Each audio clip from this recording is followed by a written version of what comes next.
Story 1, The Frozen Broadcast.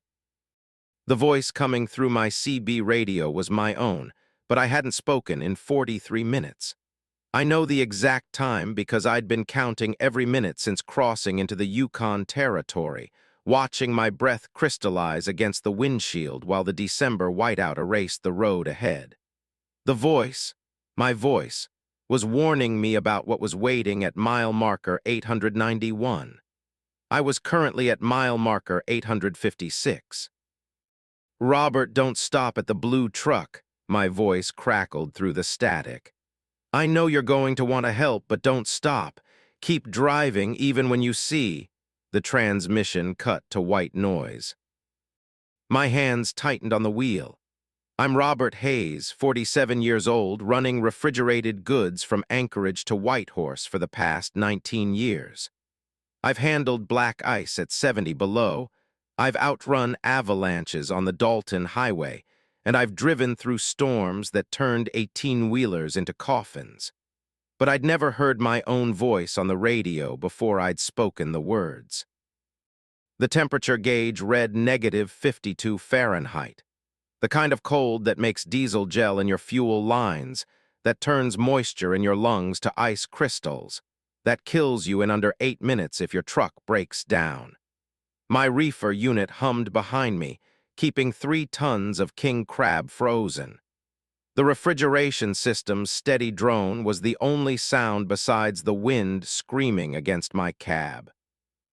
I grabbed the CB handset. "This is Shadow Runner, anybody copy?" My voice sounded wrong in my own ears now, knowing I'd hear it again from the speaker before I'd said the words. "Nothing but static." Then my voice again. "Robert, you're going to try calling out now. Nobody will answer. In 17 minutes you'll see the blue truck. Don't stop, don't even slow down. I'm begging you." I stopped and now I can't. Static again. The mile markers crawled past. 857, 858. The snow fell so thick that my headlights barely penetrated 10 feet ahead. The highway became a tunnel of white, the world beyond my windshield erased. This stretch of the Alaska Highway had no cell service, no truck stops, nothing but 300 miles of wilderness between checkpoints. If something went wrong here, you died here. At mile marker 863, my headlights caught something blue through the snow. My foot eased off the accelerator instinctively. I could see it now, a Peterbilt 379, the extended hood model, blue paint visible through a thick coating of ice. It sat at an angle on the shoulder, hazard lights off, no flares, just a dark shape barely visible against the white chaos. The cab was dark. In this cold, that meant death. The CB crackled. "I know you're seeing it now. Your foot's already on the brake. Don't. I can see your taillights getting brighter in my memory, Robert. I watched myself stop. Don't be me." But someone might be alive in there. Even as the thought formed, I knew it was stupid. Nothing alive could survive in an unheated cab at -52 degrees. But what if they'd just broken down? What if their radio was dead and they were burning their last emergency candles, watching for help that I was about to drive past? I pressed the brake, my truck slowed. "No, Robert, no." My voice from the radio sounded desperate, afraid in a way I'd never heard myself sound. "You can still accelerate, you can still." I stopped, put the transmission in park. Killed the engine except for the emergency power to keep the reefer unit running. Every second the engine was off meant diesel getting closer to gelling, meant my truck becoming another tomb on this highway. The wind shook my cab when I opened the door. The cold hit like a physical blow, driving needles into my exposed skin, freezing the moisture in my eyes. I'd put on my extreme weather gear, insulated Carhartt overalls, 3 layers on top, ski mask, goggles, but I could already feel the cold seeking ways through the fabric. 8 minutes, that's all I had. The blue Peterbilt was 30 feet away. Might as well have been 30 miles in this wind. I pushed forward, counting steps. The snow came past my knees in places where it had drifted. 15 feet. 20. The truck's details emerged from the white, ice coating the mirrors, snow piled against the tires. The driver's side door hung open slightly. "Hello," my shout barely carried over the wind. I grabbed the door handle, the metal seared through my glove like touching a branding iron in reverse. I yanked the door open. The cab was empty. No driver, no body, just an interior coated in frost that glittered in my headlights. The keys were still in the ignition. The sleeper curtain hung open, revealing an empty bunk. On the passenger seat sat a CB radio handset covered in ice. I grabbed it instinctively, another mistake I'd realize later, and the ice cracked off in my grip.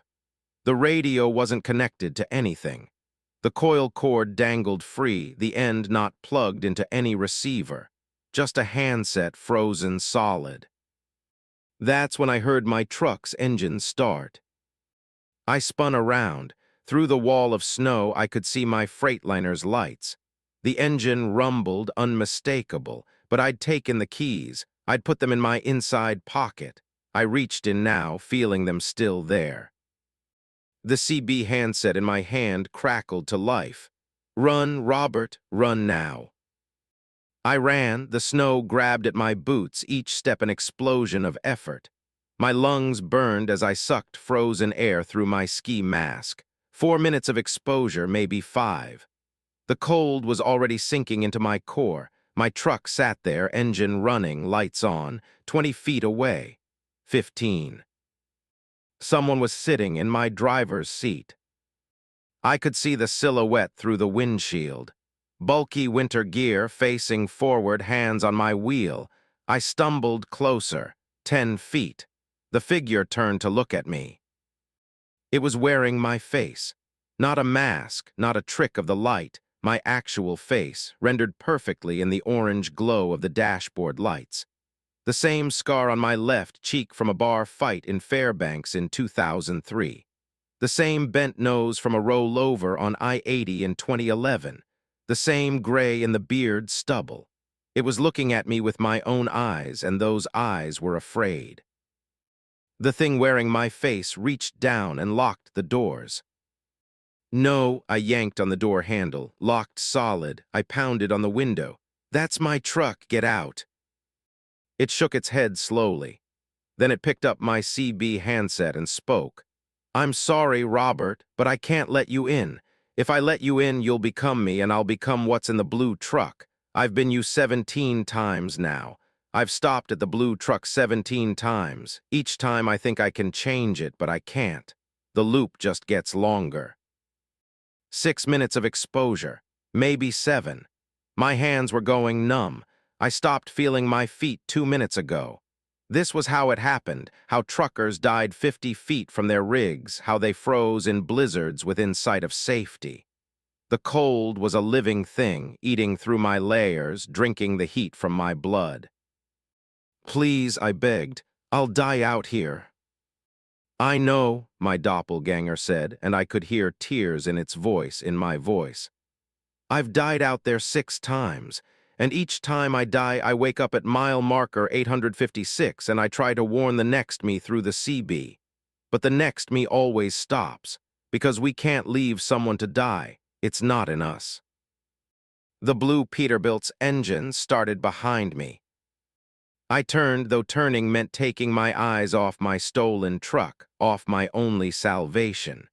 The blue truck's lights blazed on, cutting through the snow. The driver's side door, which I'd left open, swung closed with a solid thunk. Through the windshield, I could see a figure settling into the driver's seat. It looked like me. An older me, maybe. Or maybe just a me that had frozen to death and thawed and frozen again too many times. Its movements were wrong. Joints bending at angles that joints shouldn't bend, head turning too far, too fast. "That was me," my voice said from my truck's CB speaker.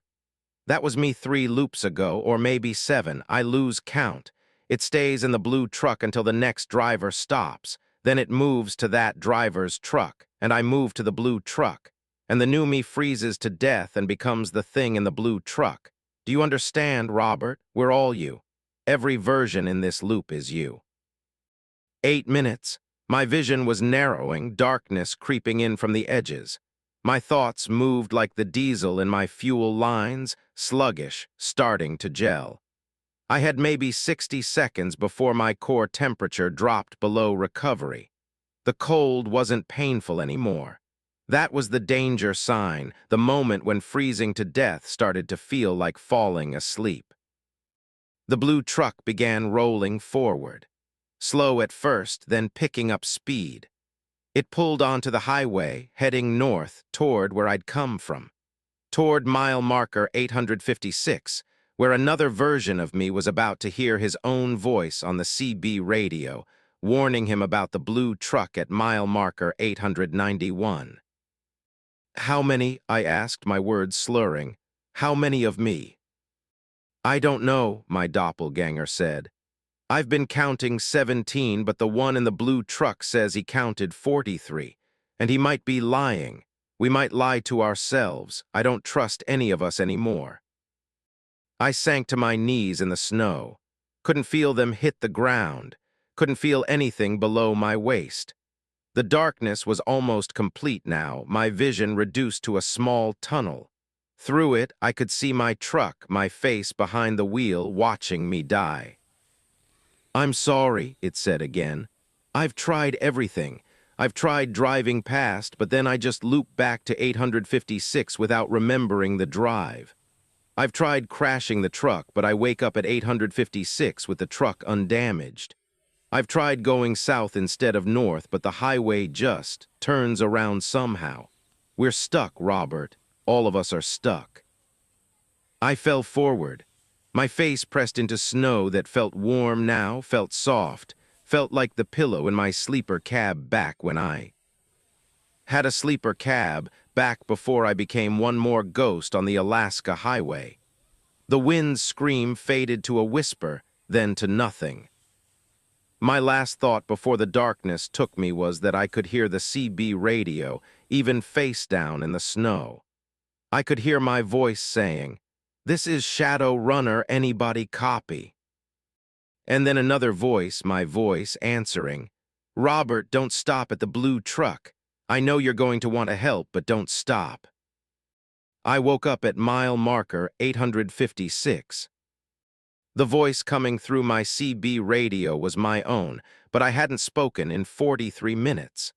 I know the exact time because I'd been counting every minute since crossing into the Yukon territory. The voice, my voice, was warning me about what was waiting at mile marker 891. I grabbed the handset, keyed it. "This is mile marker 891 calling mile marker 856. I know you can hear me.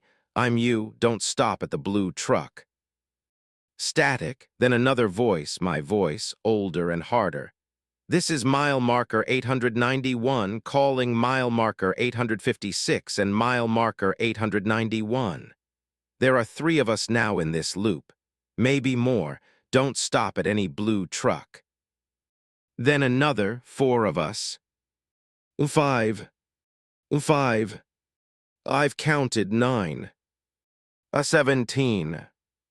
A 43.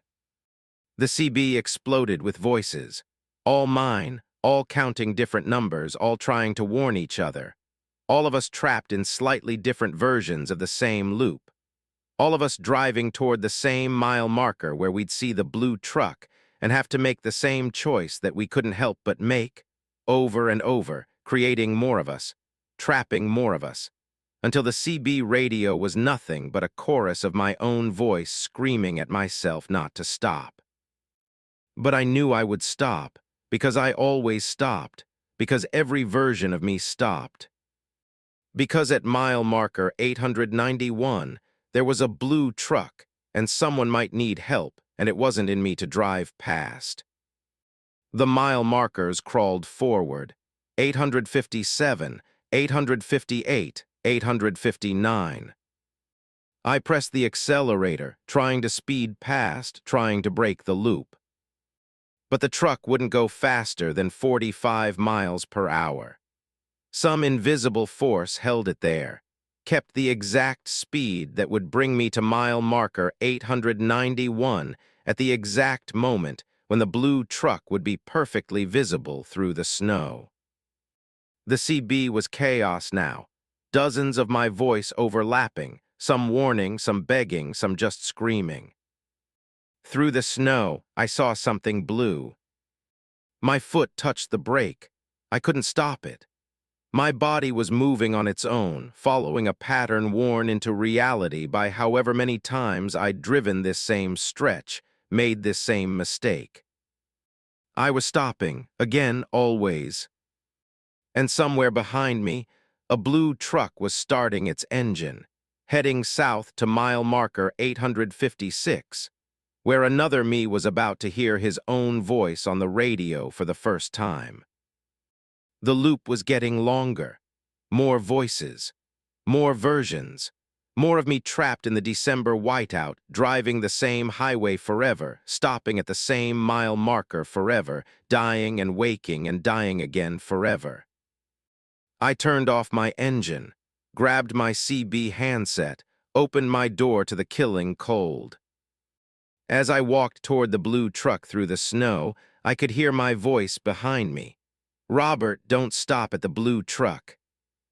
But I already had. I always do. Story 2, the way station that measures SOULS.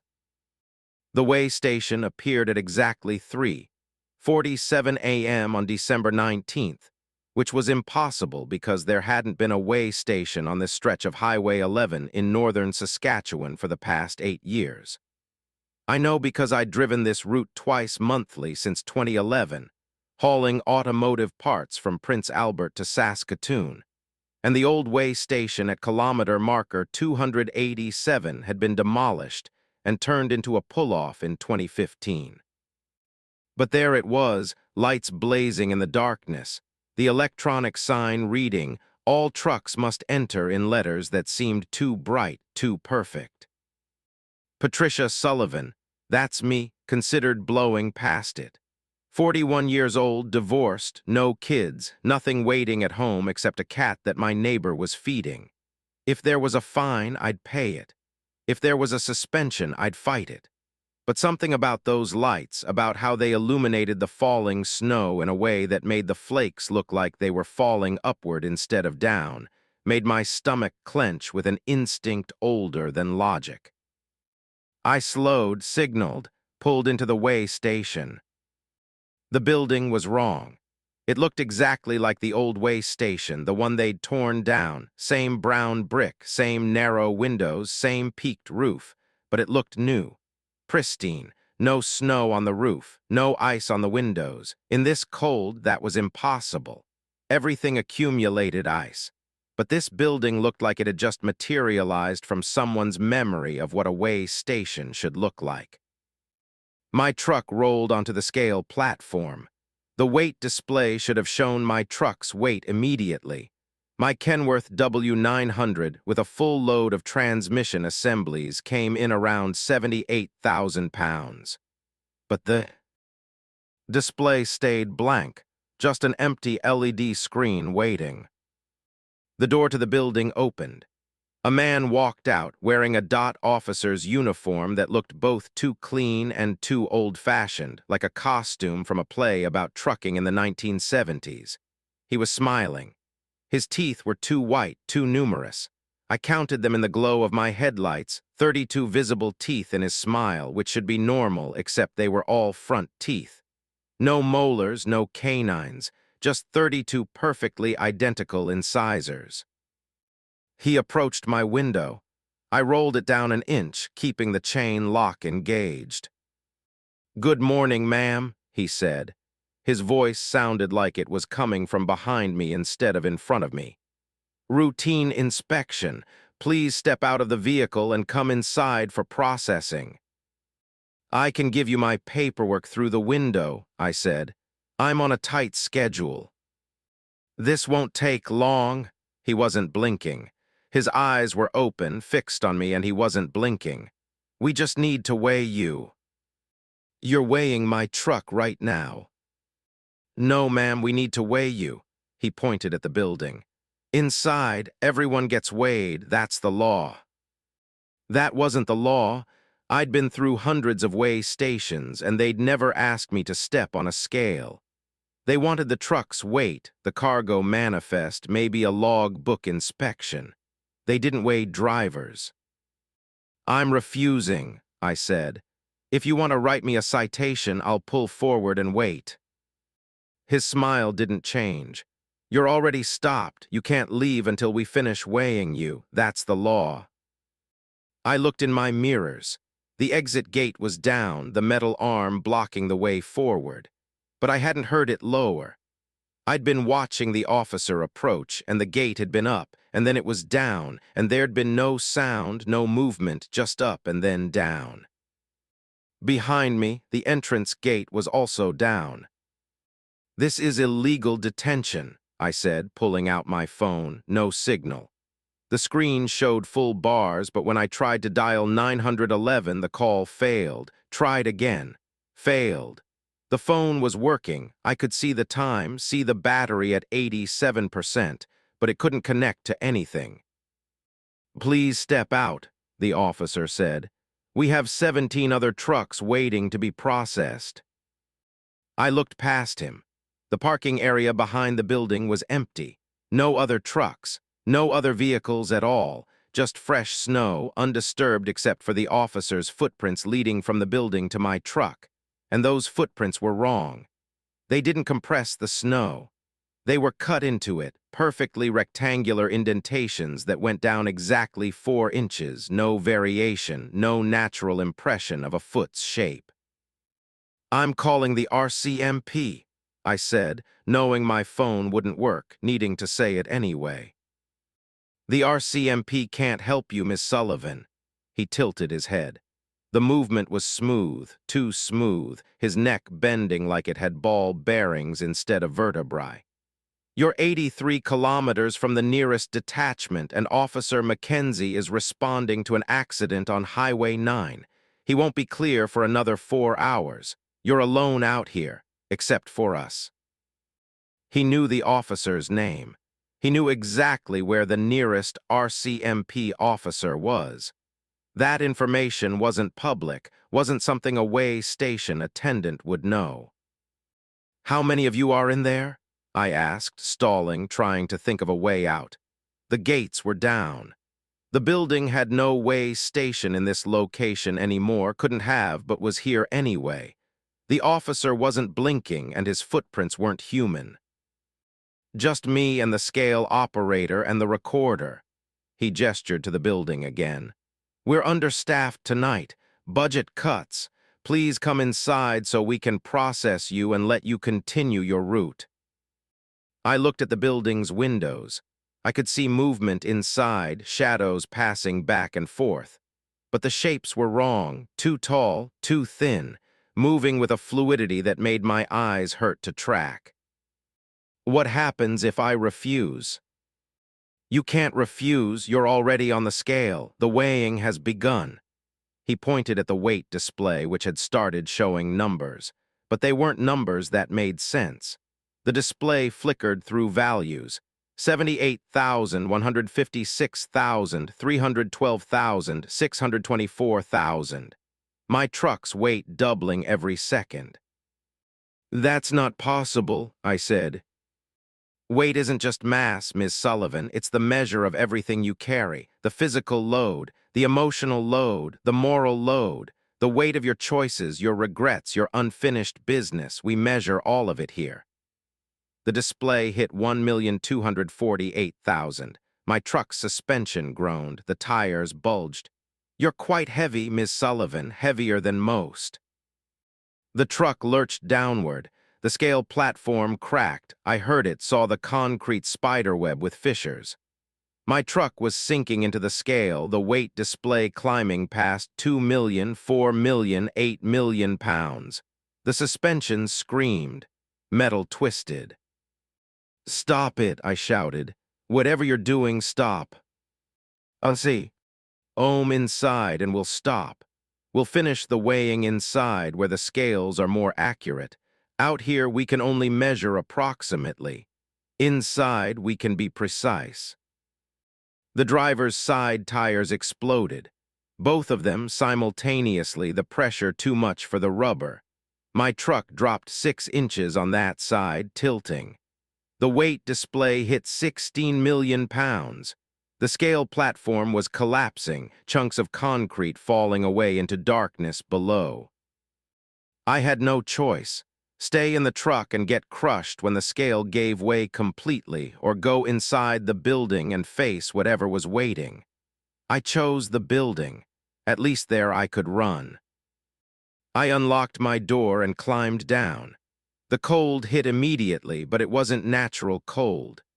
This cold came from beneath, rising from the collapsing scale platform.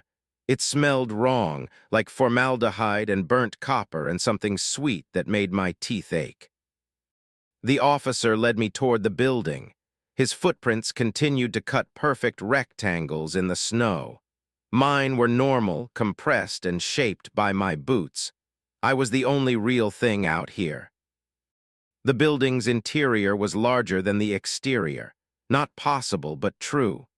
The door opened into a hallway that stretched at least 100 yards, lined with doors on both sides. Fluorescent lights flickered overhead, casting shadows that moved independently of any light source. The walls were covered in plaques, names and dates and numbers. Thousands of them. Tens of thousands. "This way," the officer said, leading me past the doors. I glimpsed through windows as we walked. Rooms full of scales, scales of every type, scales for weighing freight and scales for weighing letters and scales for weighing things I couldn't identify, objects that hurt to look at. That made my nose bleed when I tried to focus on them. We reached a door at the hall's end. No plaques here, just a sign, "Final processing." "In here, please." The room beyond was circular, maybe 30 feet in diameter. In the center stood a scale unlike anything I'd ever seen. It looked like a balance scale from an old courthouse, the type with 2 plates suspended from a beam, but it was massive. The plates were 8 feet across, made of brass that had tarnished to a green-black patina. One plate held a weight, a cube of dark metal covered in symbols I couldn't read, but that made my head throb when I tried. "Step onto the empty plate," the officer said. "What will you weigh me against?" "Your specific weight. Everyone has one, the perfect counterbalance to their existence.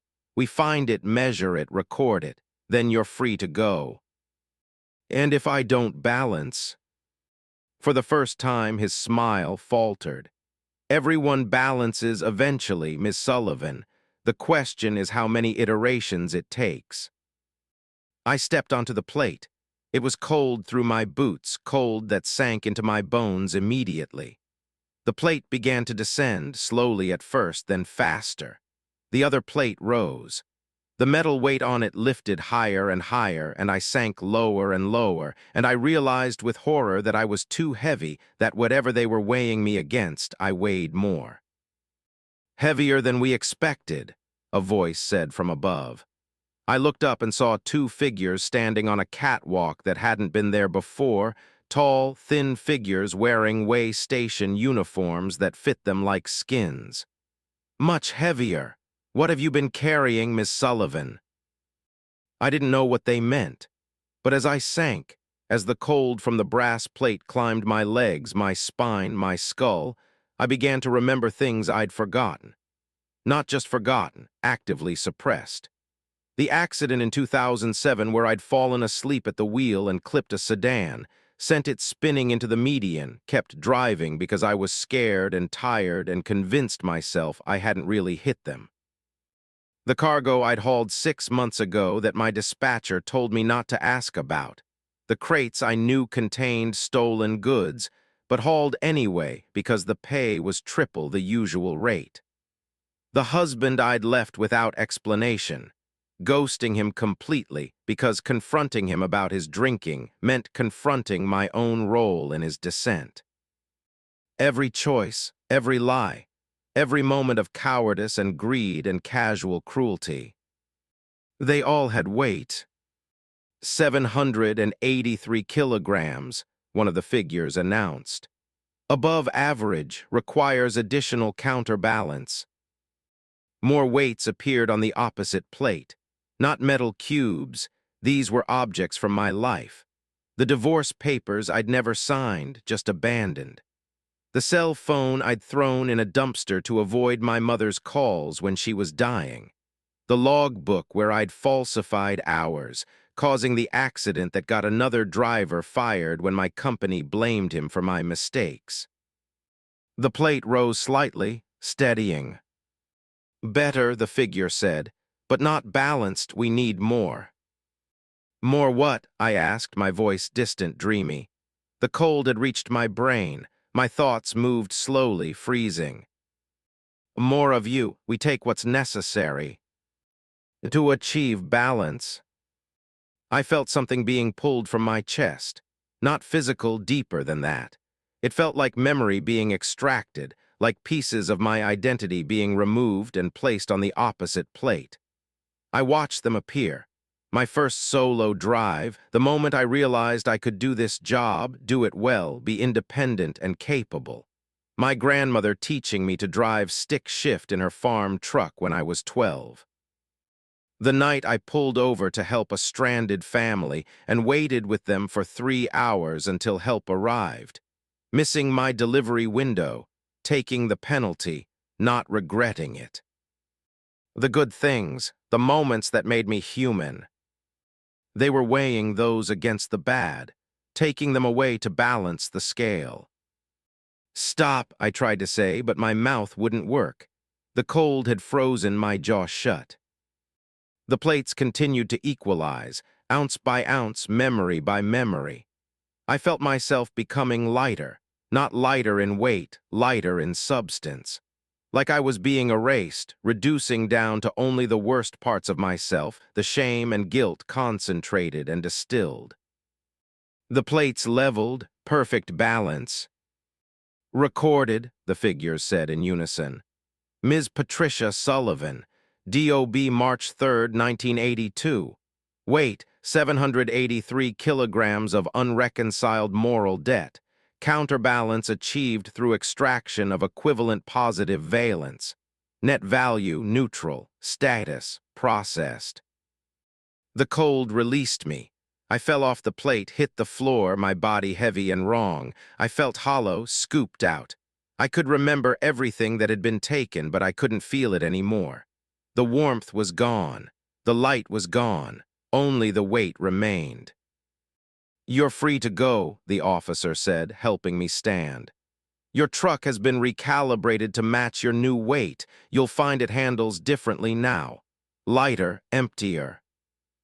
He led me back through the hallway past the doors and the plaques. I saw my name now on one of the plaques. PATRICIASULLIVAN, 783 kg, processed, 12/19/2024, 03:47 a.m. There were so many names. Thousands of truckers, all processed, all measured, all balanced. My truck sat on the scale platform, which was no longer cracked. The tires were intact. The weight display read 44,000 pounds, exactly half what it should read. Somehow, they'd made the truck lighter, too. Or maybe they'd just removed my ability to perceive its true weight. I climbed into the cab, started the engine. It turned over smoothly, but the sound was hollow, like it was missing cylinders. The exit gate rose. I drove through, back onto Highway 11, heading south. The way station disappeared in my mirrors. One moment it was there, lights blazing.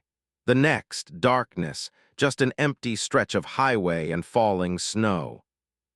I tried to cry, felt like I should cry. I'd been violated, gutted, robbed of fundamental pieces of myself. But the tears wouldn't come. The cold from the brass plate had frozen something inside me that wouldn't thaw. I drove for hours, maybe. Time felt different.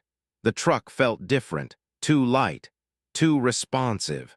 Like I was driving an empty trailer even though the cargo was still there, still secured, still headed for its destination. At a truck stop in Saskatoon, I pulled in for fuel. The attendant asked how I was doing. I told him I was fine. He looked at me with an expression I couldn't read, pity maybe or recognition. "You too, huh?" he said. "You've got that look, the way station." I nodded. "How much did they take?" "I don't know. How much do you think?" He studied me. "Most of it looks like you're pretty hollow." He pointed at a corner of the parking lot where 5 other trucks sat, drivers standing in a group, smoking, talking in low voices. "That's the support group. We meet here every Thursday. Drivers who have been processed. We help each other remember what was taken." "Does it work?" "Sometimes, a little. It's like describing colors to someone who's gone blind. You know what joy was supposed to feel like, but you can't feel it anymore. You just remember that you used to." I wanted to join them, wanted to feel less alone. But wanting itself felt distant, academic. I knew I should want it, but the actual desire was gone, removed with everything else they'd balanced away. "How many of us are there?" I asked. "Hundreds, probably. The way station moves.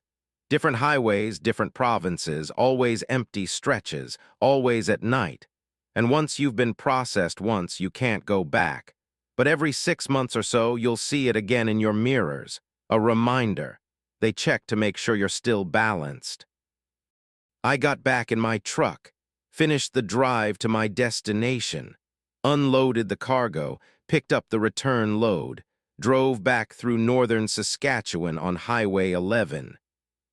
At kilometer marker 287, I looked for the way station. It wasn't there. Just the pull-off, the way it had been since 2015.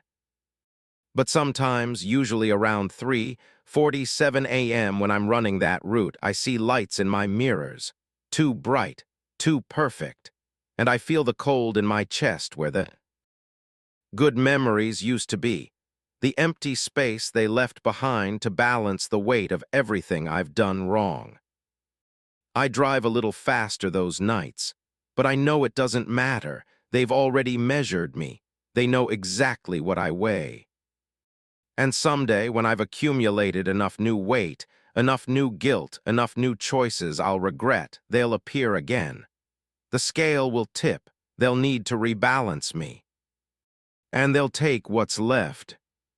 Story 3. The cargo that arrived before it was loaded.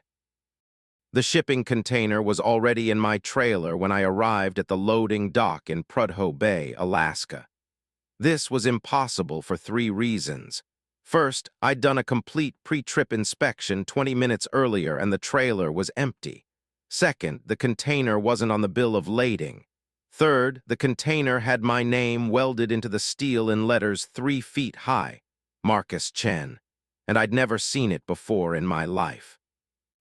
I'm Marcus Chen, 53, running heavy haul from the North Slope oil fields down to Fairbanks, 22 years in the trade. I've hauled drilling equipment, prefab buildings, generators the size of school buses.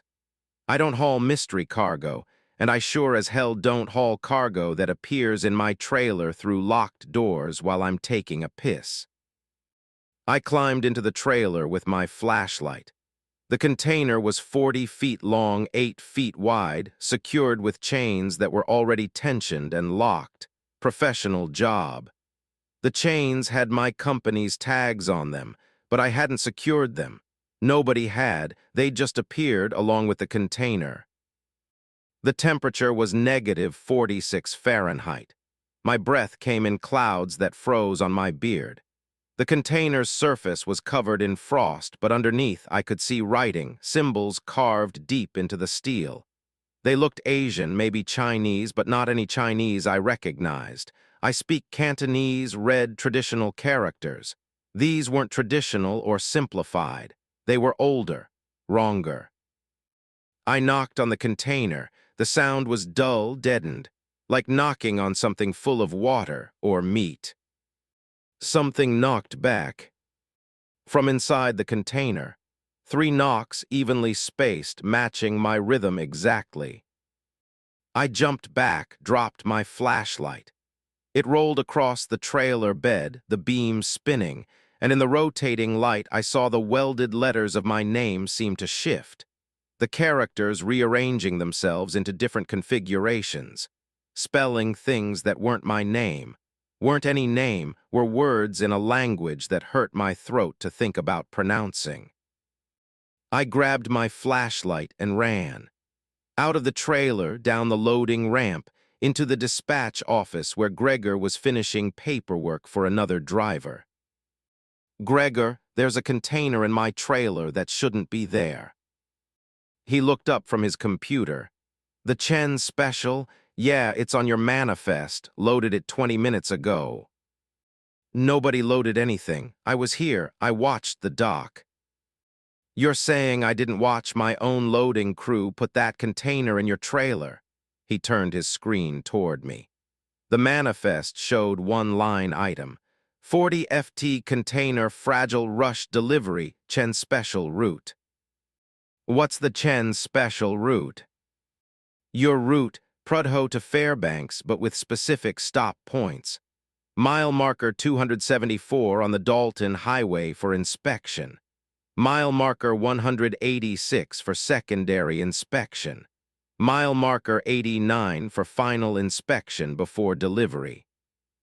"I've never heard of inspection stops on the Dalton. Who's inspecting?" Gregor shrugged. "Says here you are. Self-inspection, self-certification. You sign off at each stop that the cargo is secure and unchanged." "Secure and unchanged from what? What's in the container?" "Doesn't say above my clearance level." He pointed to a line on the manifest marked with a red stripe. "This is an executive authorization. Came from corporate. You're cleared to haul it. I'm cleared to dispatch it. Nobody else is cleared to know what it is. Standard confidential cargo protocols." Nothing about this was standard. "I want to call corporate." "No signal up here, you know that." He was right. Prudhoe Bay was the edge of the world, 300 miles north of the Arctic Circle. No cell towers, no internet except satellite, and satellite was down tonight because of solar activity. We were cut off. "You can call from Fairbanks when you deliver." "What if I refuse the load?"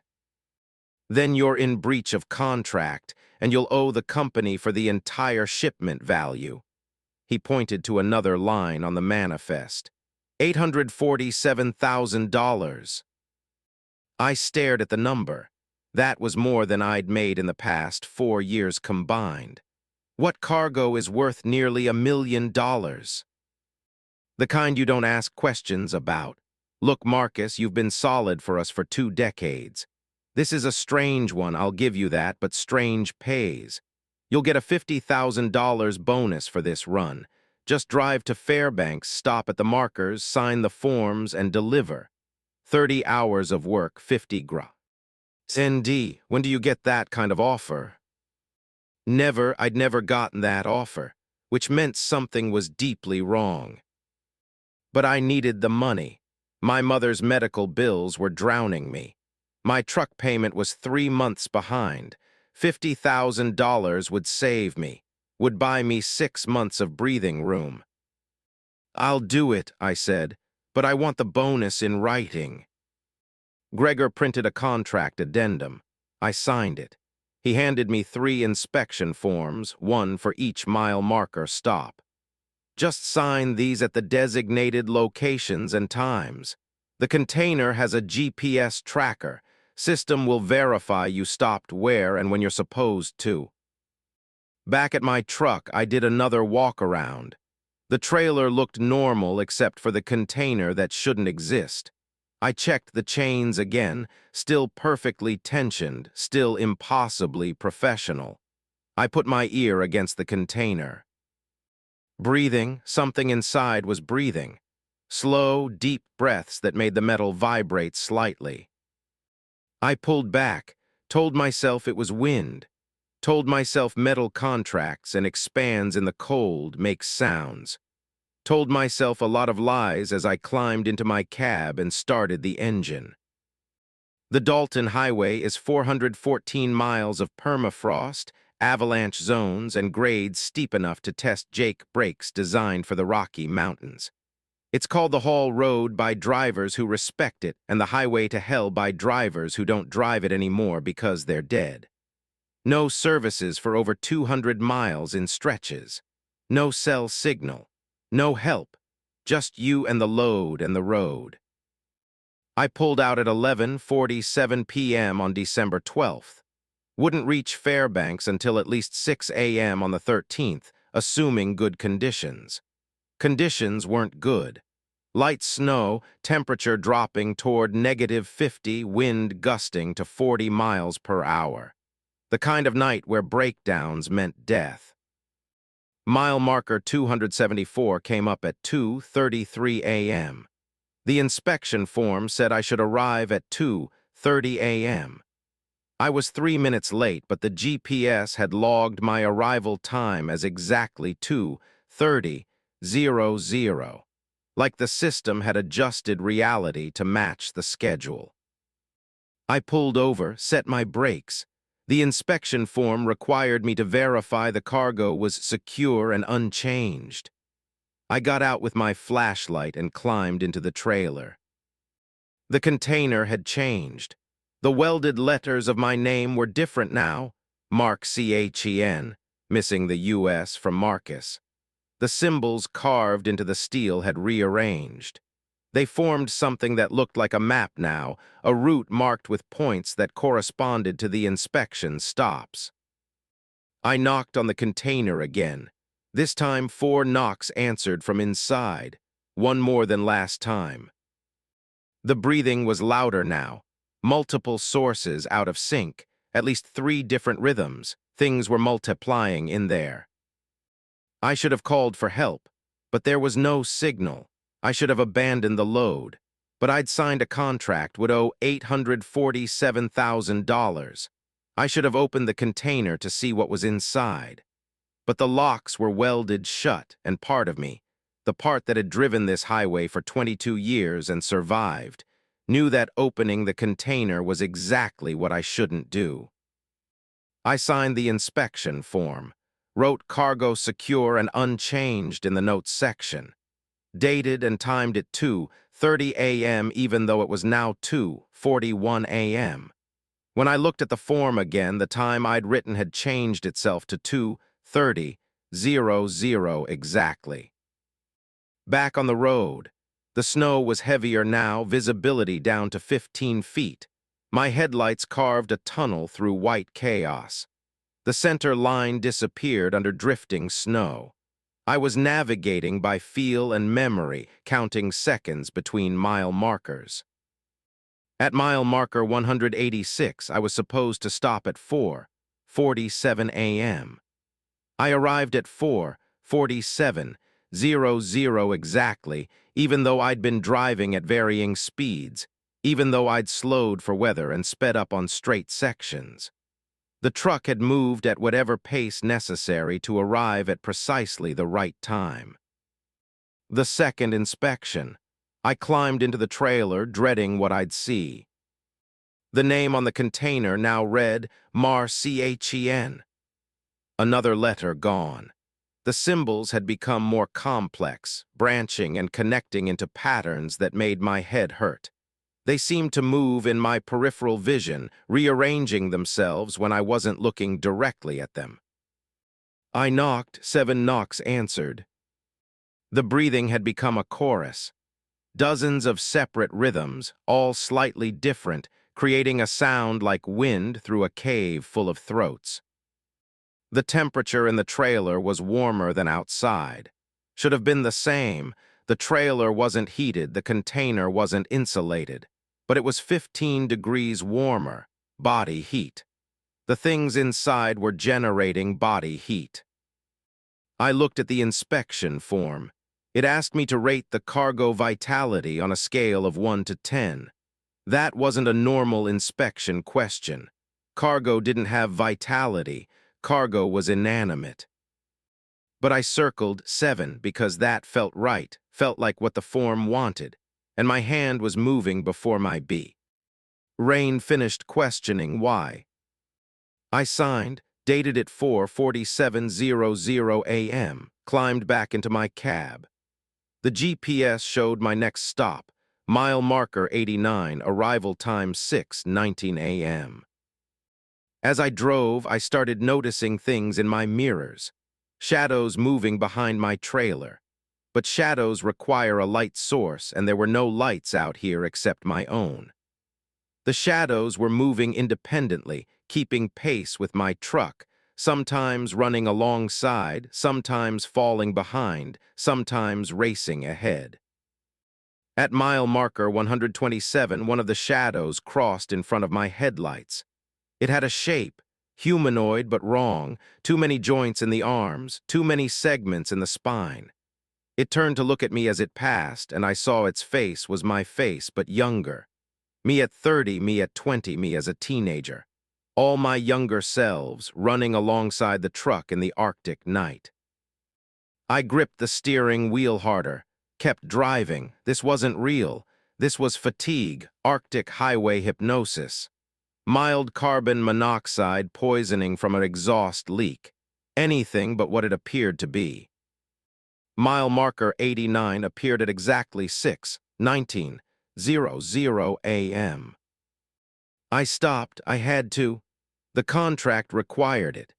My hands turned the wheel, my foot pressed the brake, my body moved without my conscious choice, following the pattern established by the previous stops. The final inspection. Last one before Fairbanks, before delivery, before the $50,000 that would save my drowning finances. I climbed into the trailer. The container waited. The name had been reduced to M, just one letter. My entire identity compressed to a single character. The symbols covered the entire container now, layered so thick they formed a three-dimensional texture. They moved openly, not bothering to hide it anymore.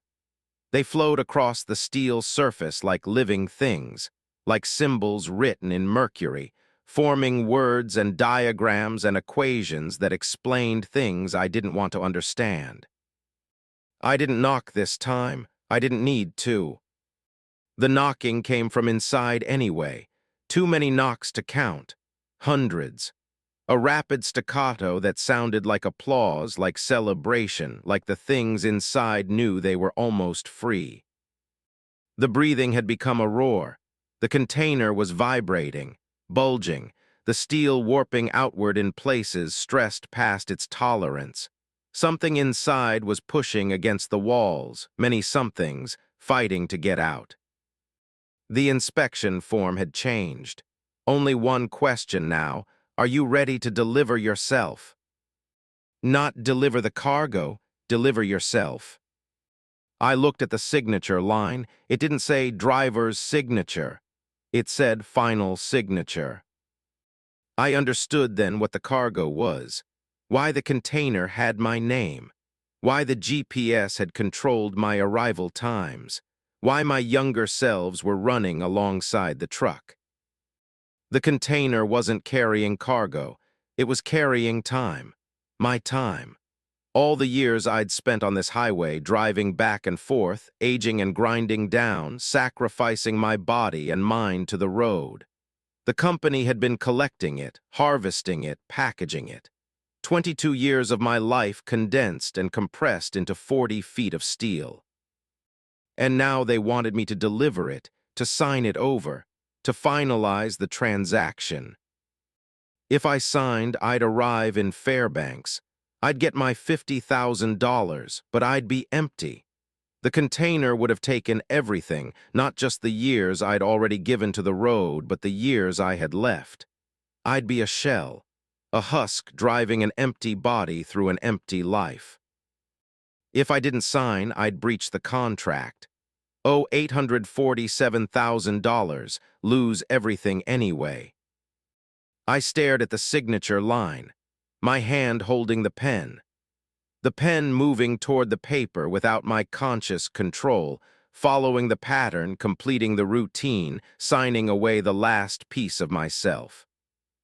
The pen touched paper. I threw it away, threw the clipboard into the snow, ran to my cab, started the engine, put the truck in gear and accelerated hard, leaving the inspection stop, breaking the pattern, refusing to complete the delivery. The GPS went haywire. The screen showed my location as being in 15 places simultaneously. The route map fragmented, showing multiple versions of the Dalton Highway overlapping, intersecting at impossible angles. The arrival time for Fairbanks counted backward, forward, stopped, started, displayed times in years I hadn't lived yet. In my mirrors, I saw the container explode. Not with fire or force, it exploded outward through time. I saw it at every age, every stage of rust and decay. Brand new and welded shut, half corroded and open, completely disintegrated into flakes of oxidized metal, all versions existing simultaneously, overlapping, occupying the same space. And I saw what came out. Myselves, dozens of versions of me at every age I'd been when I drove this highway. They poured out of the temporal rupture, all the Marcus Chens who'd worn down their lives hauling freight through the Arctic. They ran after my truck, trying to catch up, trying to reclaim their tea. Me trying to get back the years the company had taken. I drove faster. 60 miles per hour, 70 speeds that were suicidal on ice-covered roads in whiteout conditions. The speedometer climbed past 80. The truck shouldn't be able to move this fast, not with a full trailer, not in these conditions. But physics had stopped applying normally. The road stretched and compressed. Mile markers flashed past at random intervals. Marker 89, marker 133, marker 52, marker 201. I was moving through space without crossing the distance between points. Behind me, my selves were fading. The youngest ones disappeared first, reabsorbed into whatever temporal wound the company had created. The older ones lasted longer but began to fade too, becoming transparent, becoming suggestions of people, becoming nothing. The last one to fade was me at 52, last year's Marcus Chen. He ran alongside my cab, keeping pace impossibly, looking at me through the passenger window. His mouth moved, speaking words I couldn't hear through the glass and the wind, but I could read his lips. They'll send another contract. You'll need the money again, and next time you'll sign. He faded. I was alone on the highway. Just me and the road and the dawn breaking gray and cold over the Brooks Range. I pulled into Fairbanks at 9:37 a.m., 6 hours later than the GPS had predicted. The trailer was empty. No container, no chains, no evidence anything had ever been loaded. The dispatch office had no record of the contract. Gregor didn't remember seeing me in Prudhoe Bay. The manifest didn't exist. I'd driven 414 miles hauling nothing. Or I'd driven 414 miles hauling myself and refusing delivery. The $50,000 bonus never appeared in my account, but neither did the $847,000 penalty. The contract had been erased from reality, along with the container and the cargo that was me. I still drive the Dalton Highway, still haul freight from Prudhoe to Fairbanks, but sometimes late at night I see that container in my mirrors, sitting on the shoulder, waiting, my name welded into the steel. And every 6 months I get an email from corporate. Subject line, exclusive contract opportunity, urgent response required. I never open them. I delete them immediately, but they keep coming. Because next time I will need the money again. My mother's medical bills didn't stop. My truck payment didn't disappear. The financial pressure that made me take the first contract is still there, still mounting. And when I'm desperate enough, when I have no other options, I'll open one of those emails. I'll read the contract. I'll see the bonus amount, probably higher this time, more tempting, more impossible to refuse. And I don't know if I'll be strong enough to say no again. The thing about time is that it always catches up eventually. The company is patient. They have all the time in the world. Because they've already taken it from drivers like me. Story 4. The convoy that only appears in MIRRORS. I saw the convoy behind me for the first time at 11:03 p.m. December 23rd, 47 miles north of Yellowknife on Highway 3. 8 trucks in perfect formation, running tight intervals, their headlights creating a river of light in my mirrors. This would have been unremarkable except for one problem. When I looked over my shoulder directly behind me without using the mirrors, the highway was empty. The convoy only existed in reflection. I'm Jennifer Kowalski, 39 years old, hauling fuel from Norman Wells to Yellowknife on the winter ice roads. I've been running this route for 6 years, ever since my husband died and left me with 2 kids and a mortgage. You learn things quickly on ice roads. The sound of ice cracking under 30 tons, the feel of tires losing purchase on black ice, the exact color of darkness that means you're alone and help won't reach you before you freeze to death. But nobody teaches you what to do when reality stops matching reflection. I keyed my CB radio. This is Fuel Runner 1 calling the convoy behind me. You guys running tight for a reason, or can you give me some space? Static, then a voicemail speaking through interference. Maintain speed, maintain spacing, do not deviate. Copy that, but you didn't answer my question. Why the tight formation? Maintain speed, maintain spacing, do not deviate. The same words, exact same inflection, like a recording. I looked in my passenger side mirror. The convoy was still there. 8 trucks, all identical, Peterbilt 388s, black paint, no company markings, all pulling fuel trailers exactly like mine. The lead truck was maybe 50 feet behind me. Too close for safe spacing, especially on ice roads where stopping distances could be a quarter mile. I eased off the accelerator, letting my speed drop from 85 kilometers per hour to 75. The convoy should have closed the gap. Instead, they maintained the exact same distance, like they were tethered to me by Invisib. Le cables, their speed automatically matching mine. I turned around in my seat, looking through the rear window of my cab without using mirrors. The highway stretched empty behind me, illuminated by moonlight reflecting off snow and ice. No trucks, no headlights, nothing but pristine darkness and the ice road glittering like a river of glass. I turned back to face forward, checked my mirror again. The convoy was still there, close enough now that I could see details, the lead truck's windshield covered in a layer of frost, no visible driver behind the glass. Just a dark silhouette, motionless, hands presumably on the wheel but not moving, not adjusting, not responding to the road's subtle shifts the way a living driver would. The CB crackled again. Maintain speed, maintain spacing, do not deviate. Who are you? I asked. What company are you with? Maintain speed, maintain spacing, do not deviate.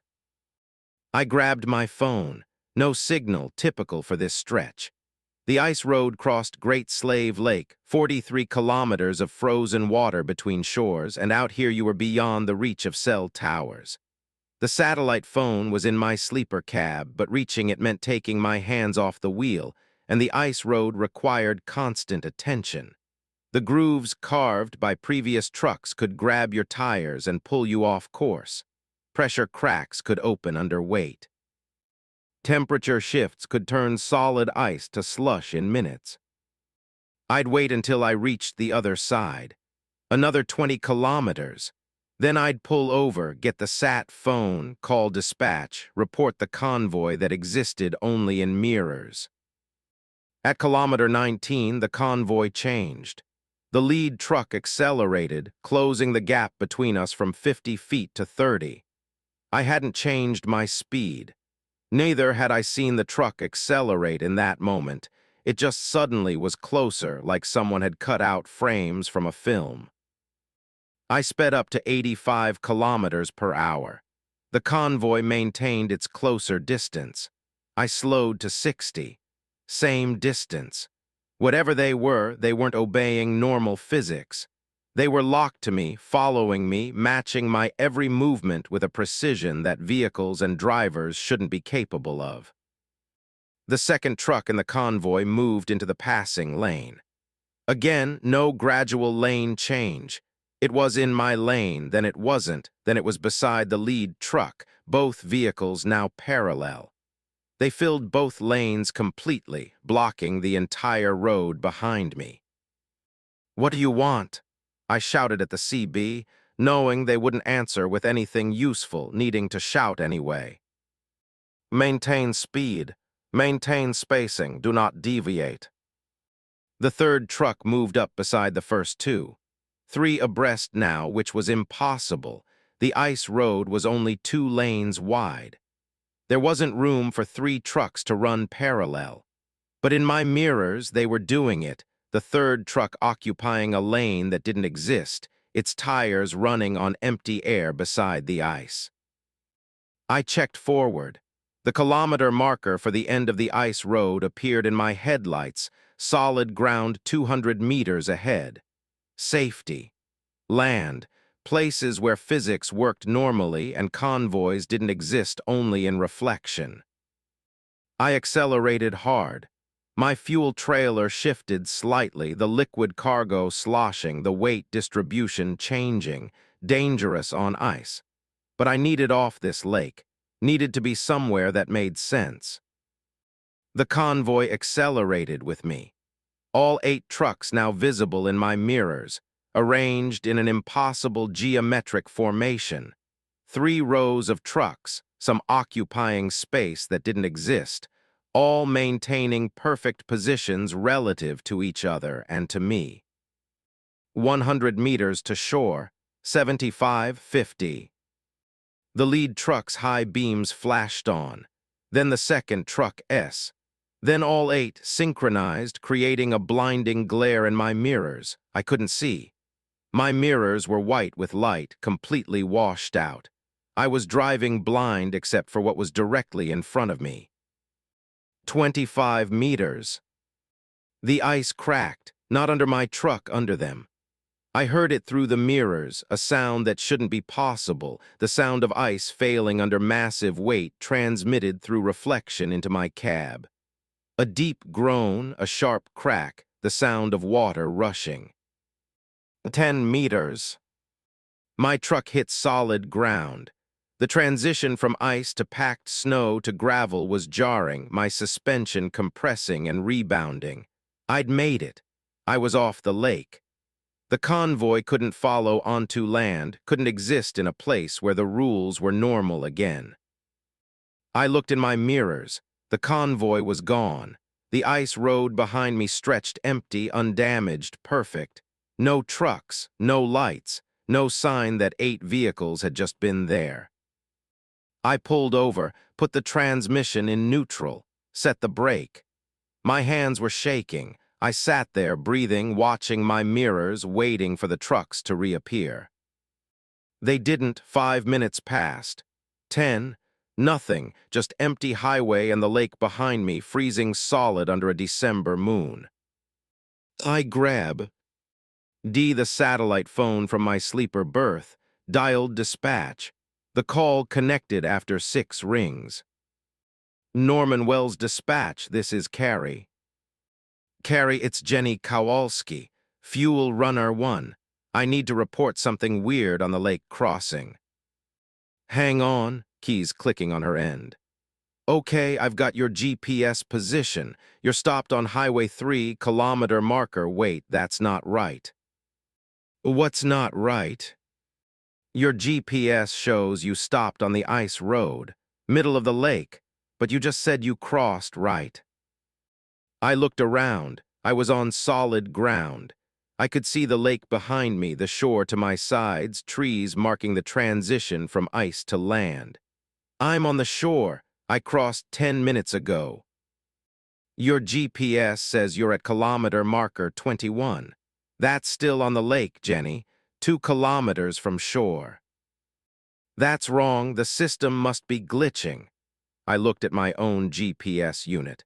It showed my position at kilometer 21 on the ice, in the middle of the lake. My GPS shows the same thing, but I'm not there. I'm looking at trees. I'm on gravel. Can you confirm your actual location? Any landmarks? I looked around more carefully. The trees were wrong. They were too small, too sparse. The shore should have had dense forest, black spruce, jackpine, mature growth. These looked like saplings, like the forest had been cleared recently. And the gravel under my tires had a strange texture, too uniform, too smooth. Like it wasn't real gravel, but a photograph of gravel, a flat representation without true depth. Jenny, you still there? I think I'm still on the lake, I said slowly, the realization settling over me like ice water. I think I never left. That doesn't make sense. If you're on the lake, you'd be on ice. You said you're on gravel. I'm on something that looks like gravel, feels like gravel, but the GPS doesn't lie, does it? Silence on her end. Then, Jenny, I'm showing 8 other trucks at your exact location, all stationary, all broadcasting the same GPS coordinates. The convoy, they were here, with me. I just couldn't see them anymore because I was part of them now, part of their reflection, part of whatever space they occupied. What are their call signs? I asked. More key clicks.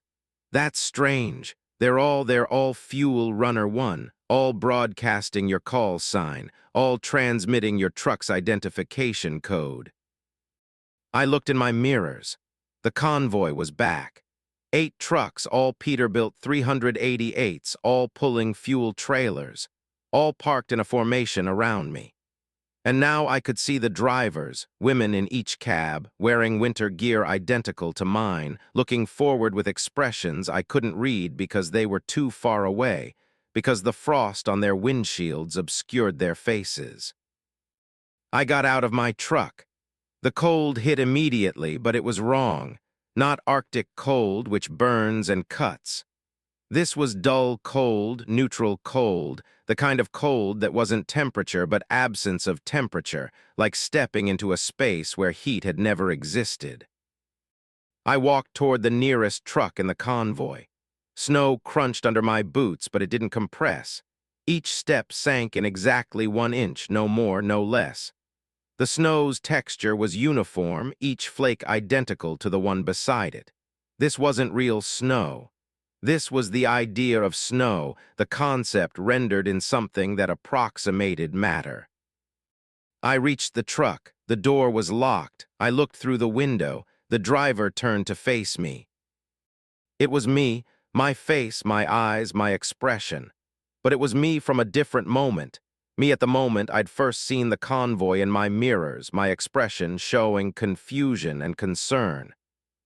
I didn't seem to see me standing there. She was looking through me, her eyes focused on something I couldn't perceive. I moved to the next truck, another version of me. This one's expression showed fear, me from a few minutes later in the timeline. The progression continued.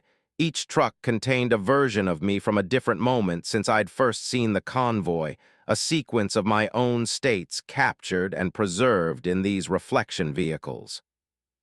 The last truck should have been empty. The version of me from now was standing outside looking at the convoy. But when I reached it and looked through the window, I saw myself sitting in the driver's seat, staring ahead with an expression of complete horror. Me from a few minutes in my future. Me when I'd understand what was happening here. I was assembling a convoy of my own moments, each one a truck, each truck a captured instant of my existence. The convoy grew longer as I existed longer, adding vehicles the way a film adds frames, building a sequence that documented my progression through time. And I understood what the radio message meant. Maintain speed, maintain spacing, do not deviate. It wasn't a command from someone else. It was a warning from myself. If I deviated, if I changed my behavior, if I failed to follow the path I'd already taken that created these reflection moem. NTS, the sequence would break. The convoy would collapse. And I didn't know what would happen to me if the documented moments of my existence suddenly stopped aligning properly. My satellite phone rang. I answered it. "Jenny, this is Carrie. I need you to listen carefully. Don't react. Don't change what you're doing, just listen." "I'm listening." "You're not the first driver this has happened to. We've lost 43 truckers on that ice road crossing over the past 8 years. They cross onto the ice normally and then they just stop. Their GPS freezes at a position in the middle of the lake. We send rescue teams, but there's nothing there. No trucks, no tracks, no holes in the ice. They just disappear. But you can still communicate with them. For a while, hours, sometimes days, they report seeing things, convoys, other vehicles, impossible formations. And they always say the same thing eventually. They're not on the lake anymore. They're somewhere else. Somewhere that looks like the lake but isn't. A reflection of the lake. How do I get out? The drivers who escaped. There have been 3. They all did the same thing. They stopped trying to be where they thought they were and started trying to be where the GPS said they were. That doesn't make sense. Your GPS says you're on the ice at kilometer marker 21. So you need to be on the ice at kilometer marker 21. Not on the shore, not on gravel, on ice. In the middle of the lake, you need to align yourself with where you're supposed to be. I looked around at the fake shore, the fake trees, the fake gravel. This place was where I thought I was, but the convoy, the documented sequence of my moments, that was where I actually was, on the ice, still crossing. Trapped in the middle of the crossing, expanded through time, each second of my existence becoming a separate vehicle in an impossible procession. How do I align? I asked. Stop believing in what you see. Start believing in what the machines tell you. The satellite phone went dead. Not disconnected, dead. The screen went blank. The device became inert plastic and metal in my hand, no power, no signal, no function. Because I'd moved past the moment when the phone call could exist. I was in the future now, in the moment of the 9th truck, and the phone call was 8 trucks ago. I looked at my convoy, 9 trucks now. The newest one contained me holding a dead phone, looking confused. I climbed into my truck, the original one, the one I'd been driving before this started. The key was in the ignition. The GPS showed kilometer marker 21. The ice road stretched ahead in my headlights, perfectly real, perfectly solid. I put the transmission in gear, began driving forward. The convoy followed, all 9 trucks moving in perfect synchronization. We drove as one entity, a segmented vehicle, each part representing a moment in my timeline. Kilometer 22, 23, 24. The convoy grew with each moment, 10 trucks, 11, 12. Each kilometer of real movement created 5 more vehicles, more captured moments, my existence fragmenting into a procession of selves. The shore appeared ahead. Real shore this time. I could tell by the way the trees moved in the wind, the way the snow had natural variation, the way reality had depth and imperfection. The fake shore had been too perfect. This one was messy, chaotic, real. I accelerated toward it. The convoy accelerated with me. We were a train now, a serpent of identical trucks, all piloted by versions of me, all locked into our sequence, all trying to reach the moment when we'd escape the reflection and return to normal space. The lead truck, my truck, hit the shore, solid ground, real ground. The transition was jarring, violent, like breaking through a membrane. The convoy vanished. All of them, gone in an instant. My mirrors showed empty highway behind me, just the ice road and the lake, and no evidence that I'd just been 37 vehicles simultaneously. I pulled over, checked my GPS. It showed my correct position on the shore, checked the satellite phone. It had power again. I called dispatch. Fuel Runner 1, this is Carrie. Are you okay? I'm out. I made it to shore. Thank God, your GPS froze for 47 minutes. We thought we'd lost you. 47 minutes! I'd experienced maybe 15 minutes of subjective time. But I'd been in the reflection for 47 minutes of external time. Time dilated differently there, or compressed, or operated under rules that weren't quite time at all. Other drivers are reporting seeing you. 19 different reports of a convoy on the ice road, all trucks matching your description. The convoy appeared in their mirrors, but not in reality. Jenny, does that sound familiar? That was me, I said. All of them, I was the convoy.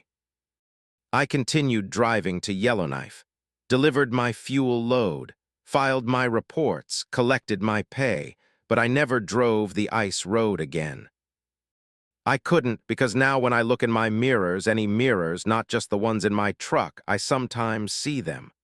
All my versions, all my moments still driving in formation, still maintaining speed, still maintaining spacing, still not deviating. The convoy is still out there, still crossing the lake, still trapped in the reflection between what is and what appears to be.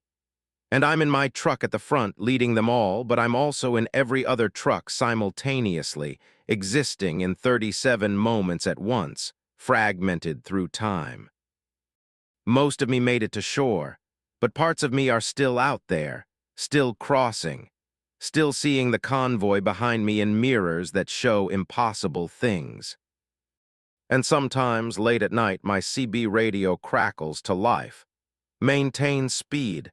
Maintain spacing, do not deviate. It's my voice, all my voices, speaking in unison from the trucks that are still on the ice, warning the me that escaped to keep driving, keep moving, never look back too long. Because if I stop and look in the mirrors too carefully, I might see which parts of me never left. And I might realize that the version typing this report, the version that thinks she escaped, might just be another truck in a convoy that's still growing, still adding moments, still fragmenting my existence into an infinite procession of selves driving through a December darkness that never ends. Story 5, The Dispatcher Who Never Sleeps. The dispatcher's voice on my radio was too calm for 4:17 a.m. on December 9th when I called in to report that my truck was driving itself, and I couldn't find the brake pedal anymore because there wasn't one, just smooth floor where the pedal should have been.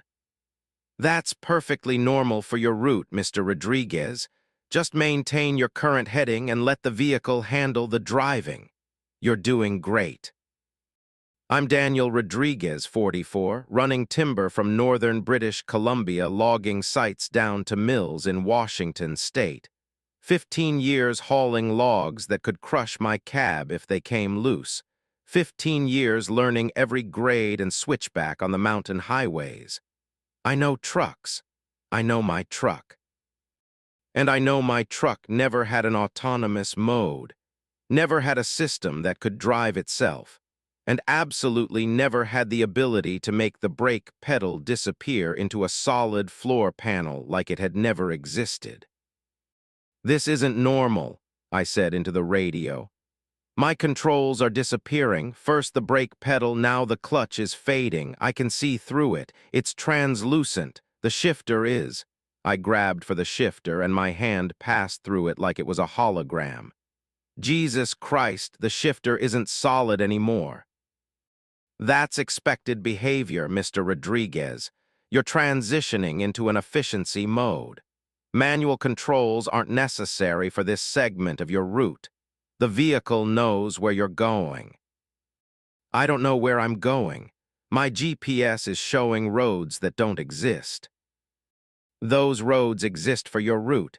Please remain calm and trust the system." The dispatcher's voice hadn't changed tone once. Same calm, same inflection, same rhythm. Like she was reading from a script, and this thought made my stomach clench, like she was an automated system designed to sound human but not quite managing it. "Who am I speaking to?" I asked.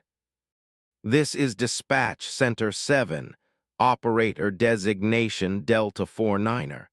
I've been your assigned dispatcher since you entered the efficiency zone at kilometer marker 632. "I've never heard of a Dispatch Center 7. My company only has 3 dispatch centers." "Dispatch Center 7 handles special routing. You were automatically transferred when your load parameters met the criteria for optimization." I looked at my GPS. It showed me on a highway that shouldn't exist, a route cutting through the Rocky Mountains at an angle that would require tunneling through 40 kilometers of solid rock. But through my windshield, I could see the highway. Real asphalt, real lane markings, real reflectors glowing in my headlights. A road that couldn't exist but did. The steering wheel began to fade. Losing color first, the black rubber turning gray, then translucent, then nearly invisible. I could see through it to the dashboard behind it. My hands rested on something that was barely there, a ghost of a wheel, still functional but diminishing. "The steering wheel is disappearing," I said, keeping my voice level through sheer will. "Manual steering isn't required for your current route segment. The vehicle is operating at optimal efficiency. Your expected arrival time at the destination has been reduced by 43%. "What destination? I'm supposed to deliver to Bellingham, but the GPS is showing me heading northeast, not southwest." "Your destination has been updated based on optimal routing. You'll be informed of the new delivery location when you arrive." I tried the door handle. It moved, but the door didn't open. I tried again, putting my shout dare into it. The door felt solid, but it wouldn't budge. The window switches didn't respond. I was locked in my own cab, watching my controls disappear one by one while a dispatcher who might not be human told me everything was normal. The CB radio had 6 channels preset. The usual trucker channels, weather, emergency services. I cycled through them. Every channel had the same voice.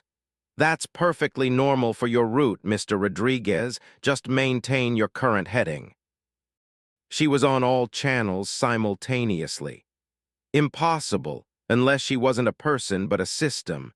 An AI designed to keep drivers calm while their trucks were hijacked and driven to destinations unknown for purposes unexplained. The road began to change. The asphalt developed a pattern, hexagonal tiles that interlocked seamlessly. The lane markings became too precise, perfectly straight, mathematically exact in a way that hand-painted or machine-painted lines never were. The reflectors were spaced at exactly 17-meter intervals, not the variable spacing of real highway reflectors. This wasn't a real road. This was something generated, constructed, manifested for the specific purpose of moving my truck from point A to point B through space that normal roads couldn't traverse. "Where am I really?" I asked the dispatcher. "You're currently on Highway 7, Kilometer marker 944, heading northeast at 87 kilometers per hour. Weather conditions are clear. Estimated arrival in 3 hours, 22 minutes. Highway 7 doesn't exist in British Columbia. Highway 7 exists for vehicles in the efficiency zone. Standard maps don't include optimized routing. Through my windshield, I saw another truck ahead. Its hazard lights were flashing. As I approached, as my self-driving truck approached because I had no control anymore, I could see the other truck was a logging hauler like mine. Same company markings, same model Kenworth. It was parked at an angle across both lanes, blocking the road. My truck didn't slow down. The speedometer held steady at 87 kilometers per hour. "There's a stopped truck ahead," I said. "I'm going to hit it." "Maintain current heading. The obstacle will be resolved." "I'm going to crash into it." "Maintain current heading." We were 100 meters away, 50 meters. The stopped truck grew in my windshield, filling it, the load of logs visible in detail, the company name legible on the trailer. 20 meters. The truck disappeared. Not moved, not dodged, disappeared. One moment it was there, solid and real. The next moment gone, my truck drove through the space where it had been, no impact, no debris, nothing. I looked in my mirrors. The truck reappeared behind me, hazard lights still flashing, still parked across both lanes, still trying to block the road, still failing. "What was that?" I asked. "Non-optimized vehicle, not relevant to your route." "That was a driver, a person. We need to help them." "They're being assisted by their assigned dispatcher. Your route doesn't include stops at this time. Please remain calm." We drove for another hour. I watched my dashboard fade to translucency. The gauges were still visible, but I could see through them to the engine compartment behind the firewall.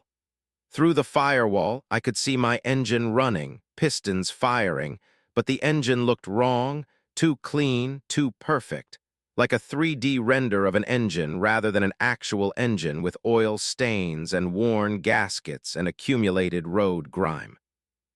The pedals were completely gone now, just flat floor. The steering wheel was a faint outline, barely visible. The shifter had disappeared entirely. I was a passenger in my own truck, watching it drive itself through impossible terrain. Other trucks appeared on the road. Dozens of them, all logging haulers, all heading the same direction. They merged from side roads that branched from the main highway at perfect 90-degree angles.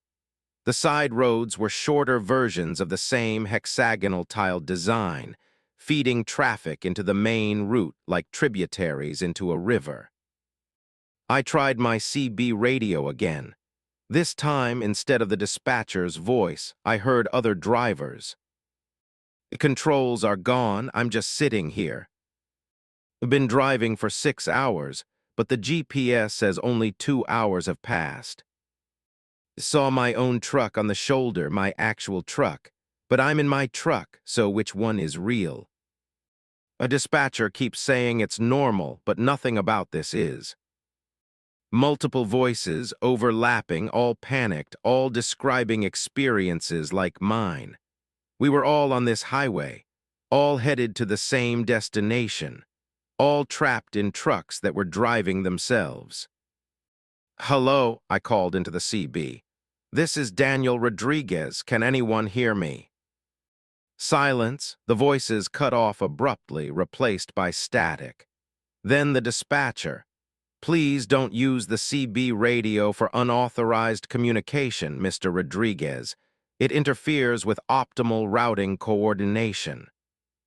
"I want to talk to those our drivers." Those were recorded transmissions from previous route optimizations. They're not real-time communications. "What happened to those drivers?" "They reached their destinations and completed their deliveries. just as you will." The highway descended into a valley that didn't match any geography I knew. The mountains on either side were too tall, too steep, their peaks disappearing into clouds that hung at the wrong altitude. The valley floor was perfectly flat, and the highway ran straight through it without curves, without deviation, a line of perfect geometry through a landscape that felt generated rather than grown. Buildings appeared ahead, not a town, something else. Massive warehouse structures, each one identical, arranged in a grid pattern that extended to the horizon. The buildings had no windows, no doors visible from the highway, just flat walls of corrugated metal that reflected my headlights with unnatural sharpness. My truck took an exit ramp. Several other trucks followed, forming a convoy. We drove through the grid of warehouses, turning at precise angles, following a route that seemed to have no pattern until I realized we were spelling something. The convoy's path through the grid traced letters when viewed from above. We were writing a message in our movement, though I couldn't read it from ground level. We stopped at one of the warehouses. My truck parked itself with precision, backing up to a loading dock without any input from me. The engine shut off. The sudden silence was absolute. No highway noise, no wind, no sounds from the other trucks that had parked nearby. The dispatcher's voice. "You've arrived at your destination, Mr. Rodriguez. Please exit your vehicle and proceed to the processing area." "What processing area? What is this place?" "This is Distribution Hub 7. You'll receive instructions inside." My door unlocked, opened on its own, the hydraulics hissing. I climbed out, my legs stiff from hours of sitting, my mind still trying to understand what I'd experienced. The other drivers were emerging from their trucks. I counted 37 vehicles, all logging haulers, all parked in a precise formation. The drivers looked as confused as I felt. Men and women in work clothes, ranging from their 20s to their 60s, all looking around at the warehouse and the grid of identical buildings. And the sky above that was the wrong color, more purple than blue, even though dawn should be breaking. A door opened in the warehouse. Not a loading dock door, a human-sized door that hadn't been visible before. A figure stepped out, wearing a uniform that looked like a dispatcher's outfit but wrong, the colors too saturated, the fit too perfect. "Welcome to Distribution Hub 7, the figure said. The voice was Delta 49er, the dispatcher who'd been talking me through the drive. "Thank you for your patience during the routing optimization process. You've been selected for an enhanced efficiency program." "Selected for what?" another driver asked, a woman maybe 50 years old. "I just wanted to deliver my load and go home." "Your loads have been delivered. Automated systems completed the deliveries while you were in transit. Your services are now required for a different purpose." The figure gestured and the warehouse wall became transparent. Through it, I could see the interior, rows upon rows of trucks, thousands of them all parked in perfect order.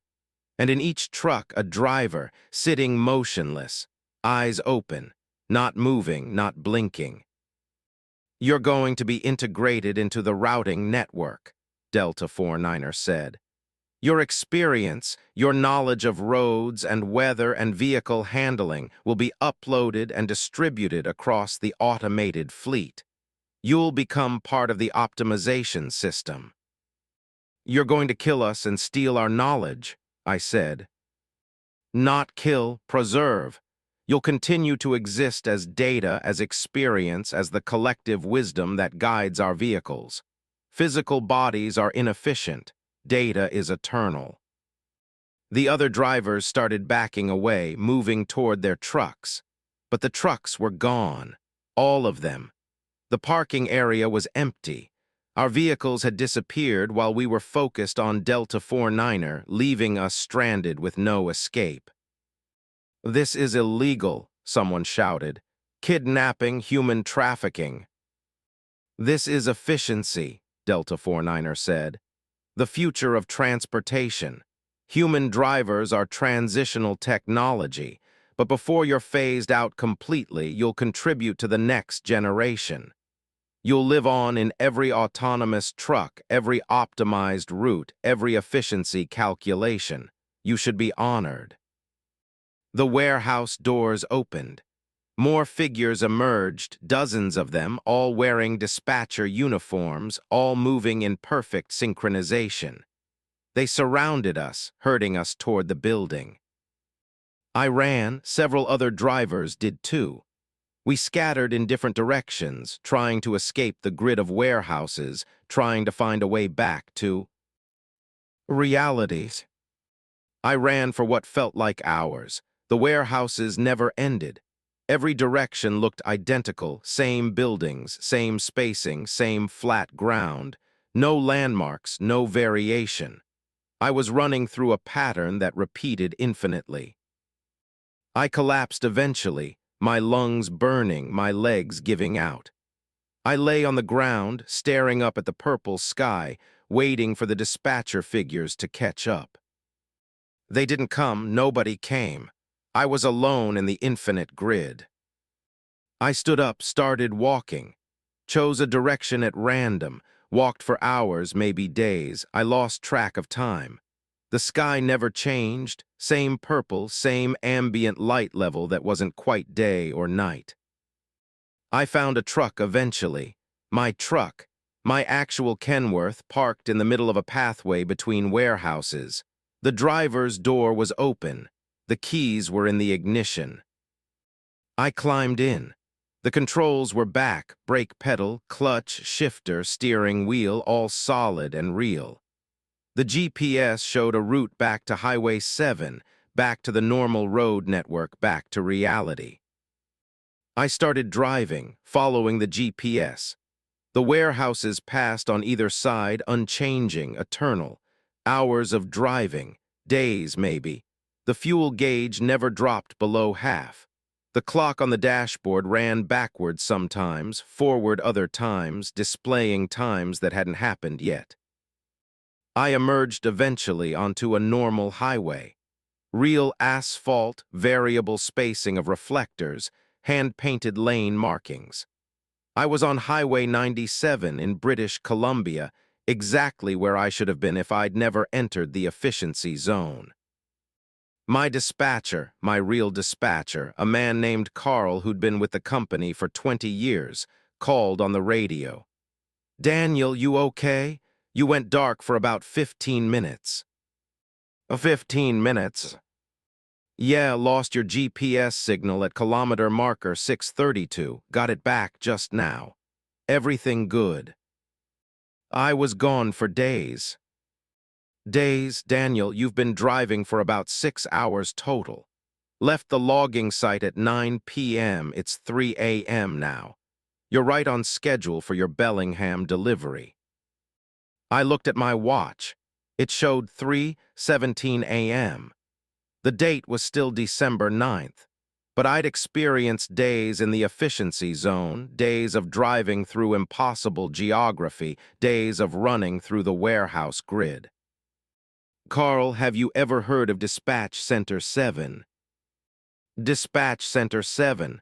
We only have 3 centers, you know that. Who told you about a 7? "Nobody, never mind. I'll be in Bellingham by 0700. I delivered my load, drove home, took a week off. Tried to convince myself it had been a hallucination, fatigue, carbon monoxide poisoning. But sometimes, late at night when I'm driving empty stretches of highway, my CB radio picks up that voice. "That's perfectly normal for your route, Mr. Rodriguez. Just maintain your current heading." And sometimes my brake pedal feels less solid under my foot, slightly translucent, like it's deciding whether to exist or not. And sometimes I see other trucks pulled over on the shoulder, drivers standing outside looking confused, looking at roads that don't match their GPS, looking at controls that are starting to fade. I want to stop and warn them. Want to tell them not to trust the dispatcher, not to enter the efficiency zone, not to let their trucks start driving themselves. But I'm afraid if I stop, if I deviate from my route, I'll get transferred to Dispatch Center 7 again. And next time I might not escape. Next time I might end up in one of those warehouses, sitting motionless in a parked truck, my consciousness uploaded, my body preserved, my experience distributed across an automated network that drives through impossible geography forever. So I keep driving, keep my hands on the wheel, keep my foot on the brake pedal while it's still there. And I never, ever let my truck exceed 87 kilometers per hour, because that was my speed when the optimization started. As long as I stay below that threshold, I'm still human, still in control. Still me. I hope. Story 6. The rest stop where everyone remembers you. The waitress at the rest stop diner knew my name before I ordered, knew I wanted coffee with 2 creams and no sugar, knew I'd been driving through here every month for the past 6 years even though I'd never been to this rest stop in my life. "Welcome back, William," she said with a smile that showed too many teeth. "Usual spot." I'm William Okonkwo, 51 years old, hauling electronics from Vancouver to Calgary, running this route twice monthly for the past 6 years. I know every rest stop on this highway. I've memorized which ones have clean showers, which ones serve decent food, which ones to avoid because the parking lot's too small or the clientele too hostile. This rest stop, kilometer marker 447 on Highway 1, just inside the Alberta border, shouldn't exist. I've driven past this spot 100 times, and it's always been empty wilderness. No buildings, no parking lot, no diner with a neon sign that reads Memory A&E Cafe EST, 1952.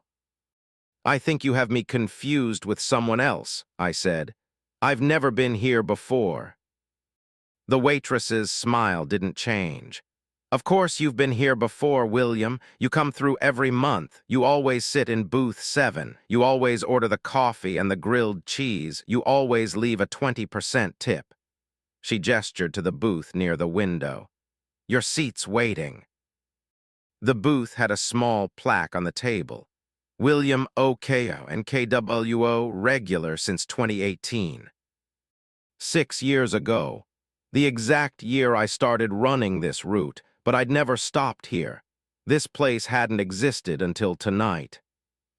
Other drivers sat in the diner, maybe a dozen of them, all eating quietly, all sitting in booths with similar plaques. I could read some from where I stood. "Margaret Simmons regular since 2015, and David Park regular since 2003, and Sarah Littlefoot regular since 1997. 27 years.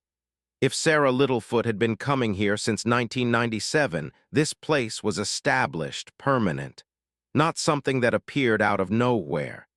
Unless everyone else was experiencing the same impossibility I was. A diner that knew them claimed they were regulars, but that none of them had actually visited before. I approached the booth, sat down. The vinyl seat had an indentation perfectly shaped to my body, worn in by years of use that hadn't happened. The table had scratches and stains in a pattern that looked almost deliberate, like someone had artificially aged it to match an expected history. The waitress brought coffee without me ordering. 2 creams, no sugar. She set it down exactly where I would want it, right side of the table, handle at 3 o'clock. She knew my preferences better than I did. "How do you know all this about me?" I asked. "You've been coming here for 6 years, William. Of course I know how you like your coffee." She pulled out an order pad. "Grilled cheese on white bread, extra butter on the grill, side of fries, extra crispy." That was exactly what I would have ordered. down to the extra butter, down to the crispy fries. But I'd never told anyone these preferences. They were just things I liked, private choices I made when ordering food. Who told you what I like? You did every time you visit. You're very consistent. She wrote on her pad even though I hadn't confirmed the order. Be about 15 minutes. Can I get you anything else? I want to know how this place knows me. We know all our regulars, William. That's what makes us special. Everybody needs a place where they're recognized, where they're remembered, where they belong. Memory Lane Cafe remembers everyone who comes through that door. She walked away before I could respond. I looked around the diner more carefully. It was designed like a 1950s roadside cafe, checkerboard floor, chrome trim, vinyl booths, a jukebox in the corner playing songs I recognized but couldn't name. Everything was too clean, too perfect, like a movie set or a theme restaurant trying too hard to be authentic. But the wear patterns were real. The floor was genuinely worn near the counter, the booth vinyl genuinely cracked from age. This place had history, decades of history. History that included me, apparently. The other drivers weren't talking. They ate in silence, methodically, like they were following a script. Margaret Simmons cut her pie into 8 equal pieces and ate them one at a time, smallest to largest.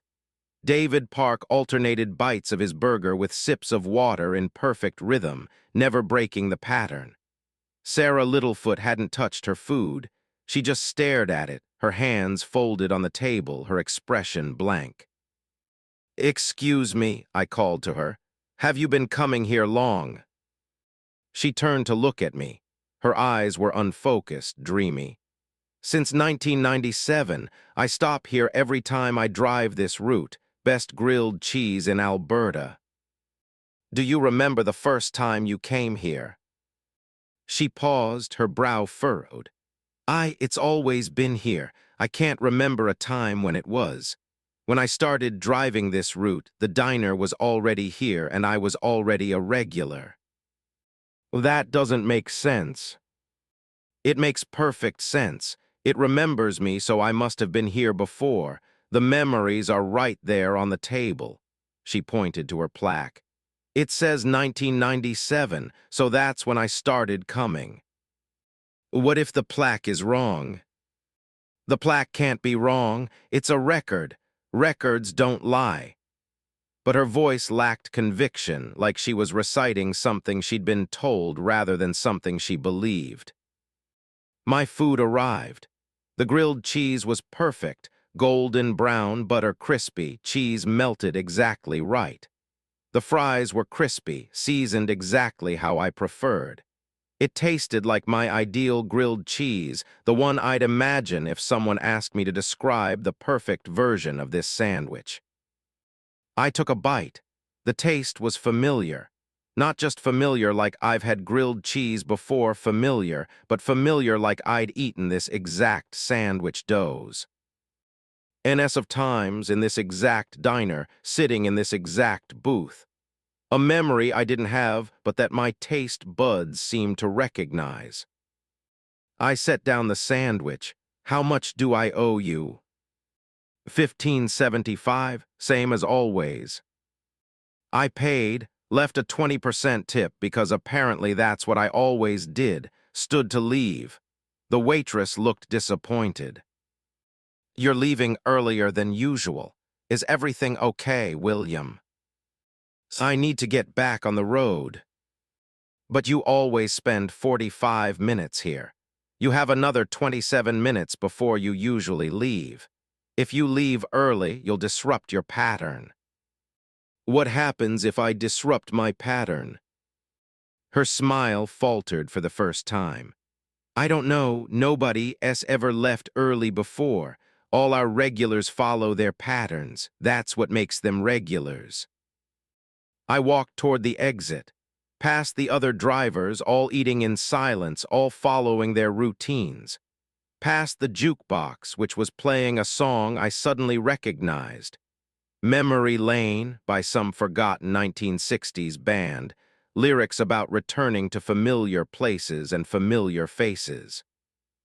The door wouldn't open. I pushed, but it was locked. I tried pulling, still locked. "You can't leave yet," the waitress said from behind me. "You have 26 minutes left of your visit." "Unlock the door." "It will unlock when your visit time is complete. Please return to your booth. Your food is getting cold." I turned to face her. The smile was gone. Her expression was neutral, waiting, like she was a program paused between commands. "What is this place?" I asked. "Memory Lane Cafe. We remember everyone. We give everyone a place where they belong, where they're expected, where they fit into a pattern. You come here every month, William. You sit in booth 7. You eat your grilled cheese. You leave after 45 minutes. That's your pattern. That's your place in our memory." "But I've never been here before tonight." "You have been here, you just don't remember yet. But you will. The more times you visit, the more you'll remember. Eventually, you'll remember all your visits, even the ones that haven't happened yet. That's how memory works here. It includes the future as well as the past."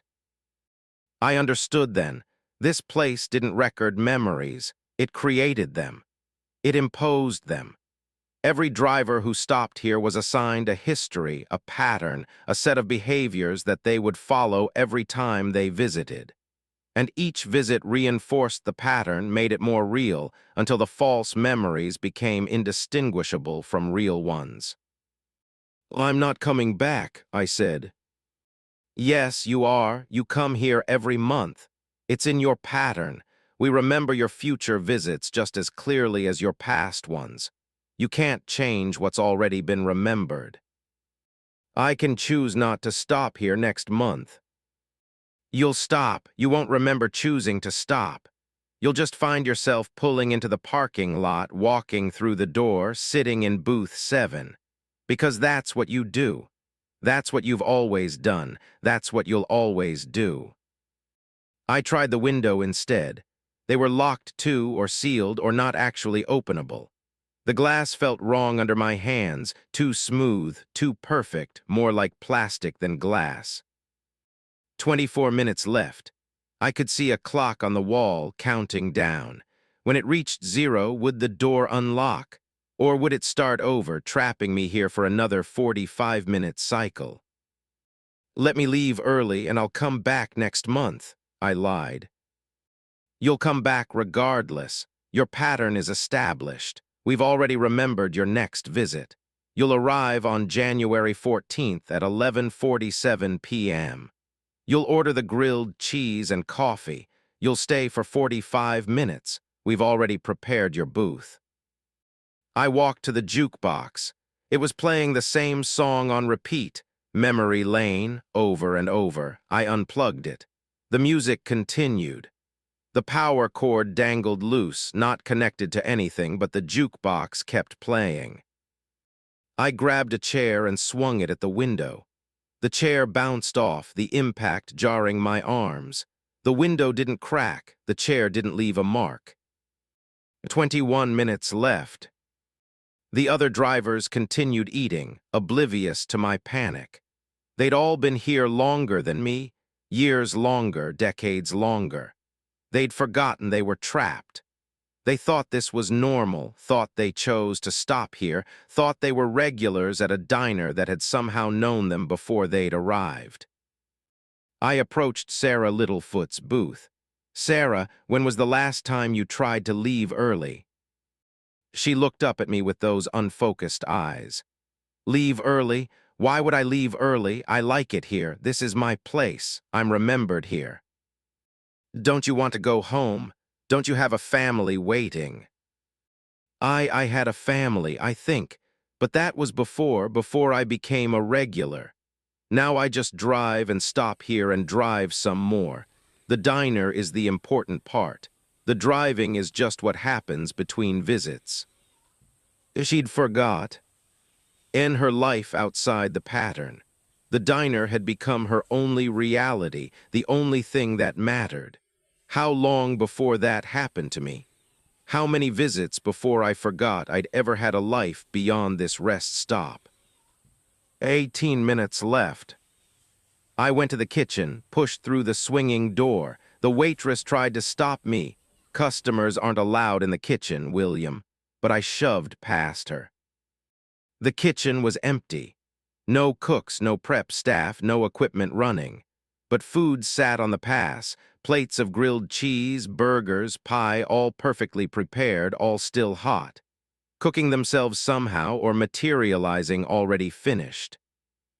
The back door had an emergency exit sign.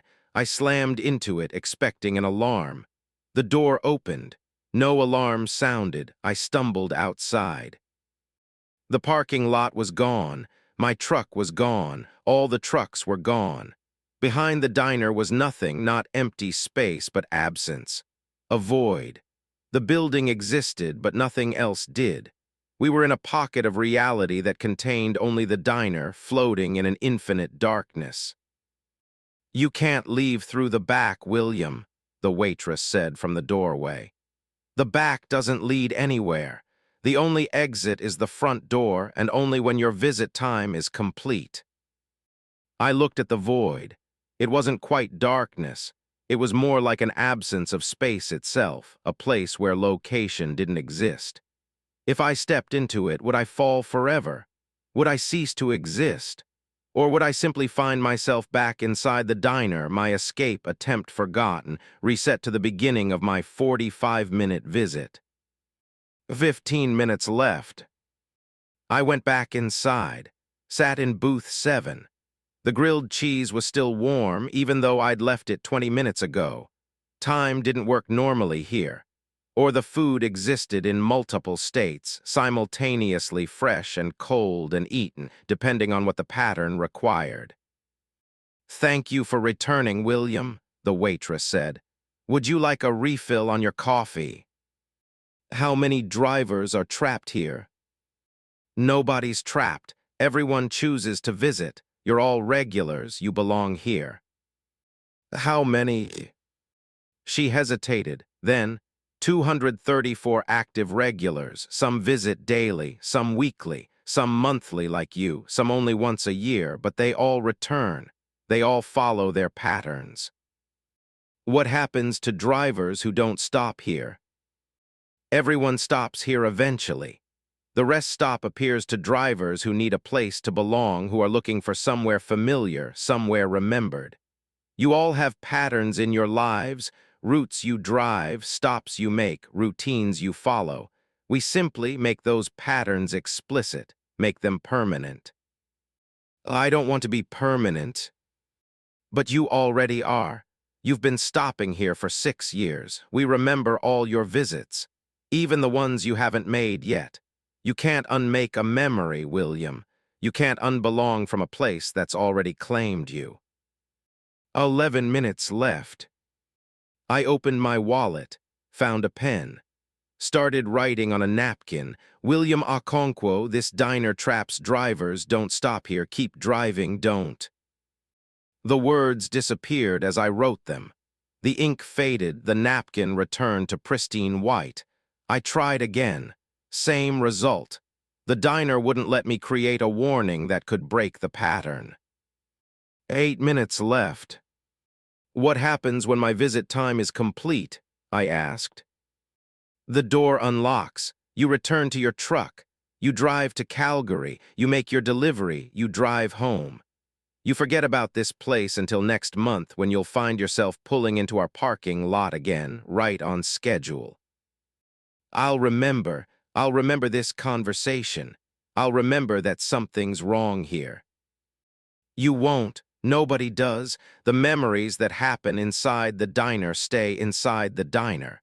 You'll remember having a nice meal, a friendly waitress, a comfortable booth. You'll remember feeling welcomed and recognized. You won't remember feeling trapped. You won't remember trying to escape." 5 minutes left. I looked at the other drivers. They were finishing their meals, preparing to leave. Their patterns were completing. The door would unlock for them soon, and they'd walk out, get in their trucks, drive away convinced they'd just had a pleasant break at a familiar rest stop. And next time they drove this route, they'd stop here again, and again, and again, following the pattern, reinforcing the memory, becoming more trapped with each visit until they forgot they'd ever had a choice. 2 minutes left. I'm going to break the pattern, I said. I'm going to remember this. I'm going to avoid this place. The waitress smiled sadly. They all say that on their first visit, but you'll be back, William. January 14th, 11:47 p.m., booth 7. Grilled cheese and coffee, same as always. 1 minute left. The clock hit 0. I heard the door unlock, a soft click barely audible. I stood, walked to the exit. The other drivers were leaving too, filing out in a quiet line, returning to their trucks. The parking lot had returned. My truck was there, exactly where I'd parked it. I climbed into my cab, started the engine, pulled back onto Highway 1. The rest stop disappeared in my mirrors, the neon sign fading into darkness. I drove to Calgary, made my delivery, drove home to Vancouver, told myself I'd remember, told myself I'd never stop there again. But the details were already fading. What had been so frightening about the diner? Why had I been so desperate to leave? It had been a nice place, good food, friendly service. The waitress had known my name, had remembered how I liked my coffee. That was pleasant, wasn't it? Being remembered. I found myself thinking about the diner during my next trip, wondering if I should stop there. Maybe grab a quick meal. I had the time, and I was a regular, apparently. They'd remember me. They'd have my booth ready. I pulled into the rest stop at kilometer marker 447. The parking lot was exactly as I remembered it. The neon sign read Memory Lane Cafe EST, 1952. The waitress smiled when I walked in. Welcome back, William, usual spot. I sat in booth 7. The plaque read William OKO and KWO regular since 2018. This was my second visit. I would make 46 more over the next 4 years until I stopped running this route, until I retired or died or simply disappeared into the pattern completely. But I don't remember any of that. I don't remember writing this warning. I don't remember understanding what this place is. I just remember the grilled cheese is really good here, best in Alberta. And I'm always remembered, always welcomed, always trapped. Story 7, the load that gets heavier the further you drive. My truck's axles shattered at kilometer 842, just before dawn on December 7th, even though the weight gauge had shown 34,000 kilograms when I left Vancouver, and the paperwork certified my load at 32,000 kilograms of paper products, well within legal limits. But when the axles gave out and my trailer collapsed onto Highway 16, when the police and tow crews arrived and weighed what I was hauling, the scale read 287,000 kilograms. Impossible weight. The trailer should have collapsed under its own mass within the first kilometer. But instead it had grown, accumulated, multiplied with every kilometer I drove until the steel couldn't hold any more. And the whole thing failed catastrophically in the middle of the northern British Columbia wilderness. I'm Helen Voss, 33 years old, hauling general freight between Vancouver and Prince George, 5 years in the trade. I run a Mack Anthem with a standard 53-foot dry van trailer. Maximum legal weight fully loaded is 63,500 kilograms in British Columbia. I was hauling half that, hauling paper products, commercial toilet paper, paper towels, copy paper, light cargo, easy load. The kind of run you take when you want a break from the heavy hauls.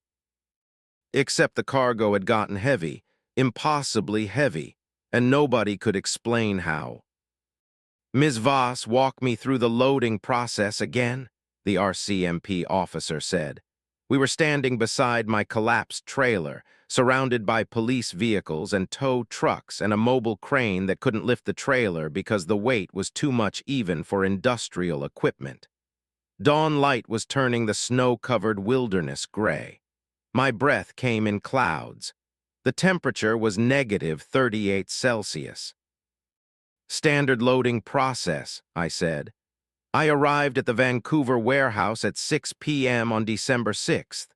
They used forklifts to load pallets into my trailer. Took about 90 minutes. I did a visual inspection, secured the load with straps, closed the doors, weighed the truck at the facility scale. Everything was normal. The facility scale showed what weight? 72,000 kilograms total. That's my tractor weight plus trailer weight plus cargo. Math checks out for what I was supposed to be hauling. And you noticed nothing unusual during the drive. Nothing. Truck handled normally for the first 6 hours. Started feeling sluggish around kilometer 600, but I figured that was just headwinds or road conditions. Never occurred to me the cargo was getting heavier. Cargo doesn't get heavier, Ms. Voss. That's not how physics works. I know that, but it happened anyway. He looked at the trailer. The axles had snapped like twigs the metal sheared through. The frame had bent, collapsing downward, crushing the wheels. The trailer sat on the highway like a beached whale, an impossible mass that couldn't exist but did. We'll need to inspect the cargo, he said. See if something was added that isn't on the manifest. They opened the trailer doors. Inside, pallets of paper products exactly as listed. Commercial toilet paper in bulk packages, paper towels, reams of copy paper, nothing unusual, nothing that could account for the weight. They unloaded one pallet. It took 4 men with a forklift straining at maximum capacity. A pallet that should weigh maybe 200 kilograms required industrial equipment operating at its limits. They weighed the pallet, 7,300 kilograms, 36 times what it should weigh. They opened one package of toilet paper, regular toilet paper. They put a single roll on a scale, 42 kilograms. A standard toilet paper roll weighs maybe 500 grams. This one weighed 84 times more than it should. This is impossible, the officer said, staring at the scale. This is violating fundamental physics. I know. How did you drive 842 kilometers with this load? I don't know. The truck was handling it until it was. They tested more items. Every piece of cargo weighed far more than it should. But the items looked normal, felt normal, behaved normally when handled. The paper tore like paper, bent like paper, crumpled like paper. It just weighed more, far more. We need to contact the loading facility, the officer said. Find out if they noticed any weight discrepancies. He made the call. I listened to his side of the conversation. This is Constable Morrison, RCMP Prince George Detachment. I need to speak with your loading supervisor about a shipment that left your facility yesterday evening. Yes, the paper products shipment to Prince George. No, there's been an incident. The cargo weight is showing significant discrepancies. I understand that's your procedure, but I need to verify you're saying the cargo weighed correctly when it left your facility. You have documentation. Can you send that over? Thank you. He hung up. They're sending the weight receipts, but the supervisor was adamant the load weighed correctly when you left. 72,000 kilograms total, just like you said. So the weight increased during the drive. Cargo doesn't gain weight during transport. There's no mechanism for that. But it happened. More police arrived, provincial inspectors, transportation safety investigators, a physicist from the University of Northern British Columbia who specialized in materials science. They all tested the cargo. They all confirmed the impossible weight. They all had no explanation. The physicist, Dr. Sarah Chen, pulled me aside. "Ms. Voss, I need to ask you something. Did you experience any unusual phenomena during the drive? Lost time, visual distortions, equipment malfunctions?" "No, just normal driving. Radio worked fine, GPS worked fine, truck systems all normal." "What about the route? Did you deviate from your planned route at any point?" I thought back. "No, straight run up Highway 1 to Cache Creek, then Highway 97 north to Prince George. Standard route. I've driven it dozens of times." "Any stops?" "Fuel stop in Hope. Quick walk-around inspection, back on the road within 20 minutes. "Nothing unusual at the fuel stop." "No, why?" Dr. Chen pulled out her laptop, showed me a map with my route highlighted. "We pulled your GPS data from your truck system.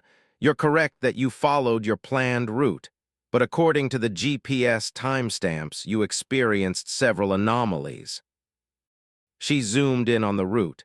Red dots marked specific locations.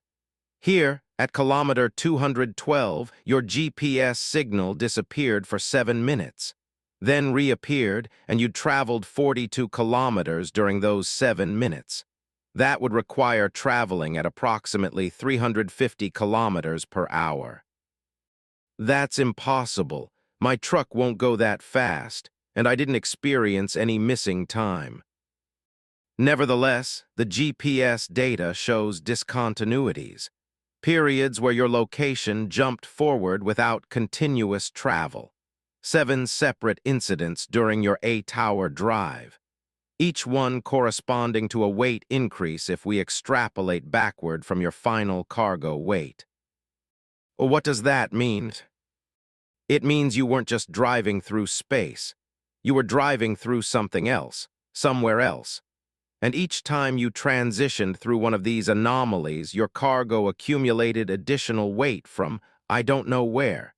Extra dimensions, maybe, parallel timelines, somewhere that has different physical constants."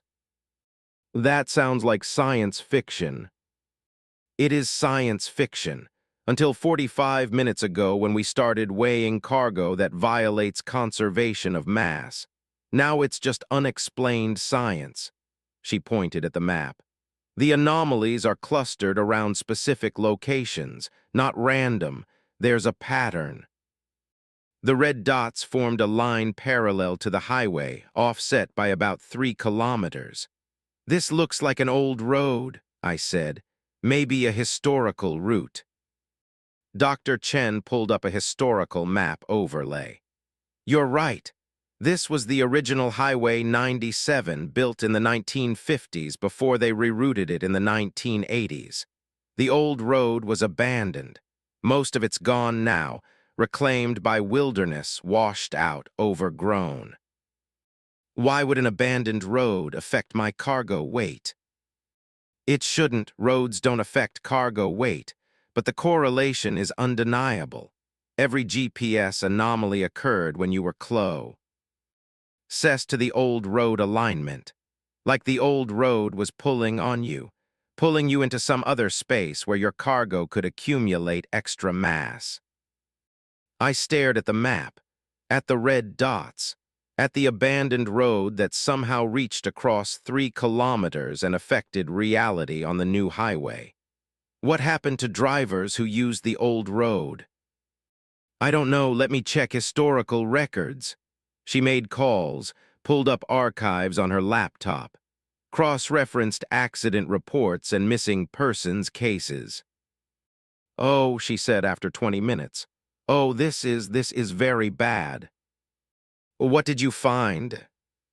"Between 1952 and 1983, when the old road was in use, There were 37 incidents of trucks becoming immobilized due to unexplained mechanical failures. All of them reported the same thing. The truck became too heavy to move. Axles collapsed, frames bent, tires exploded under the weight.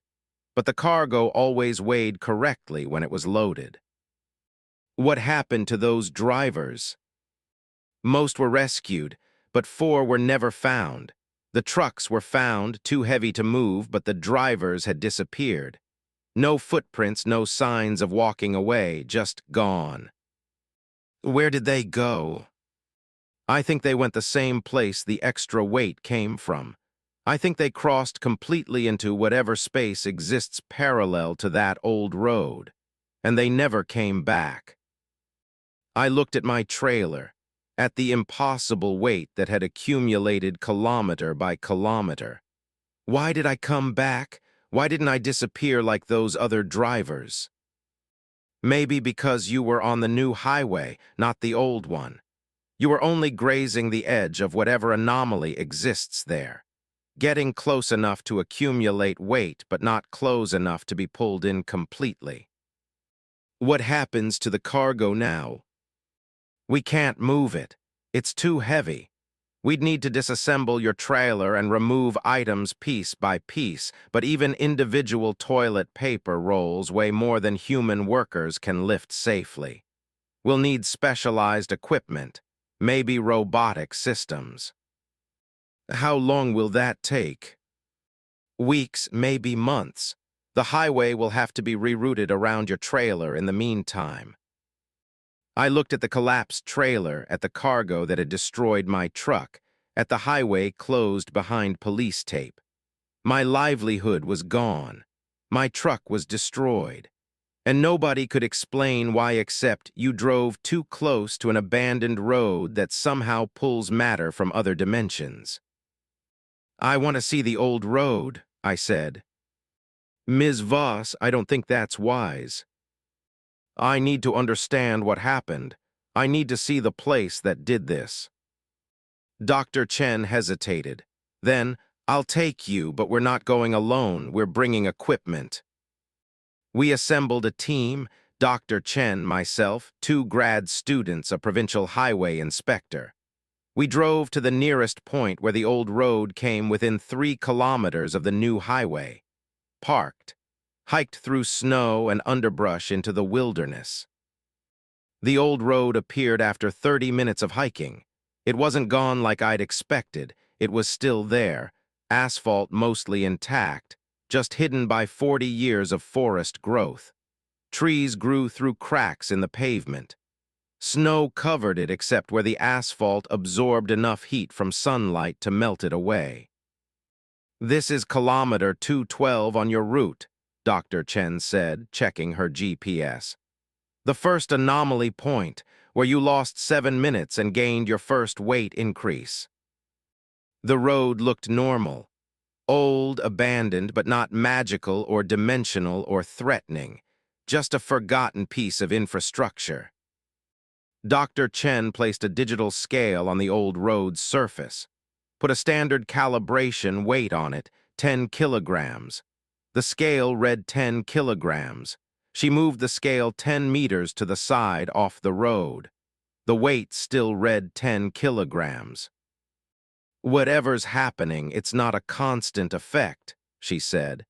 It requires movement. You have to be traveling along the road to experience the weight accumulation. One of the grad students, his name was Michael, said, "What if we drive along the old road, measure the effect directly?" That's dangerous, I said. What if we get pulled into wherever those missing drivers went? We'll use a small test vehicle, something we can afford to lose, and we'll attach it to a tether like a safety rope. If it starts to disappear, we pull it back. They found an old ATV in a shed at a nearby abandoned homestead. Got it running. Loaded it with sandbags to simulate cargo weight.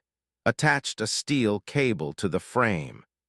Dr. Chen's grad students would drive the ATV along a 100-meter section of the old road while the rest of us monitored with instruments. Michael climbed onto the ATV, started the engine. "If I disappear, you better pull me back fast." "We will if the cable stays attached." He drove onto the old road, accelerated to 30 kilometers per hour. We watched, timing him, measuring the distance. At 50 meters, the cable went taut. The ATV should have been pulling it loosely, but suddenly. The cable was under tension. Heavy tension, we could see it straining. "Stop," Dr. Chen shouted into the radio. "Michael, stop the ATV." Michael braked. The ATV stopped.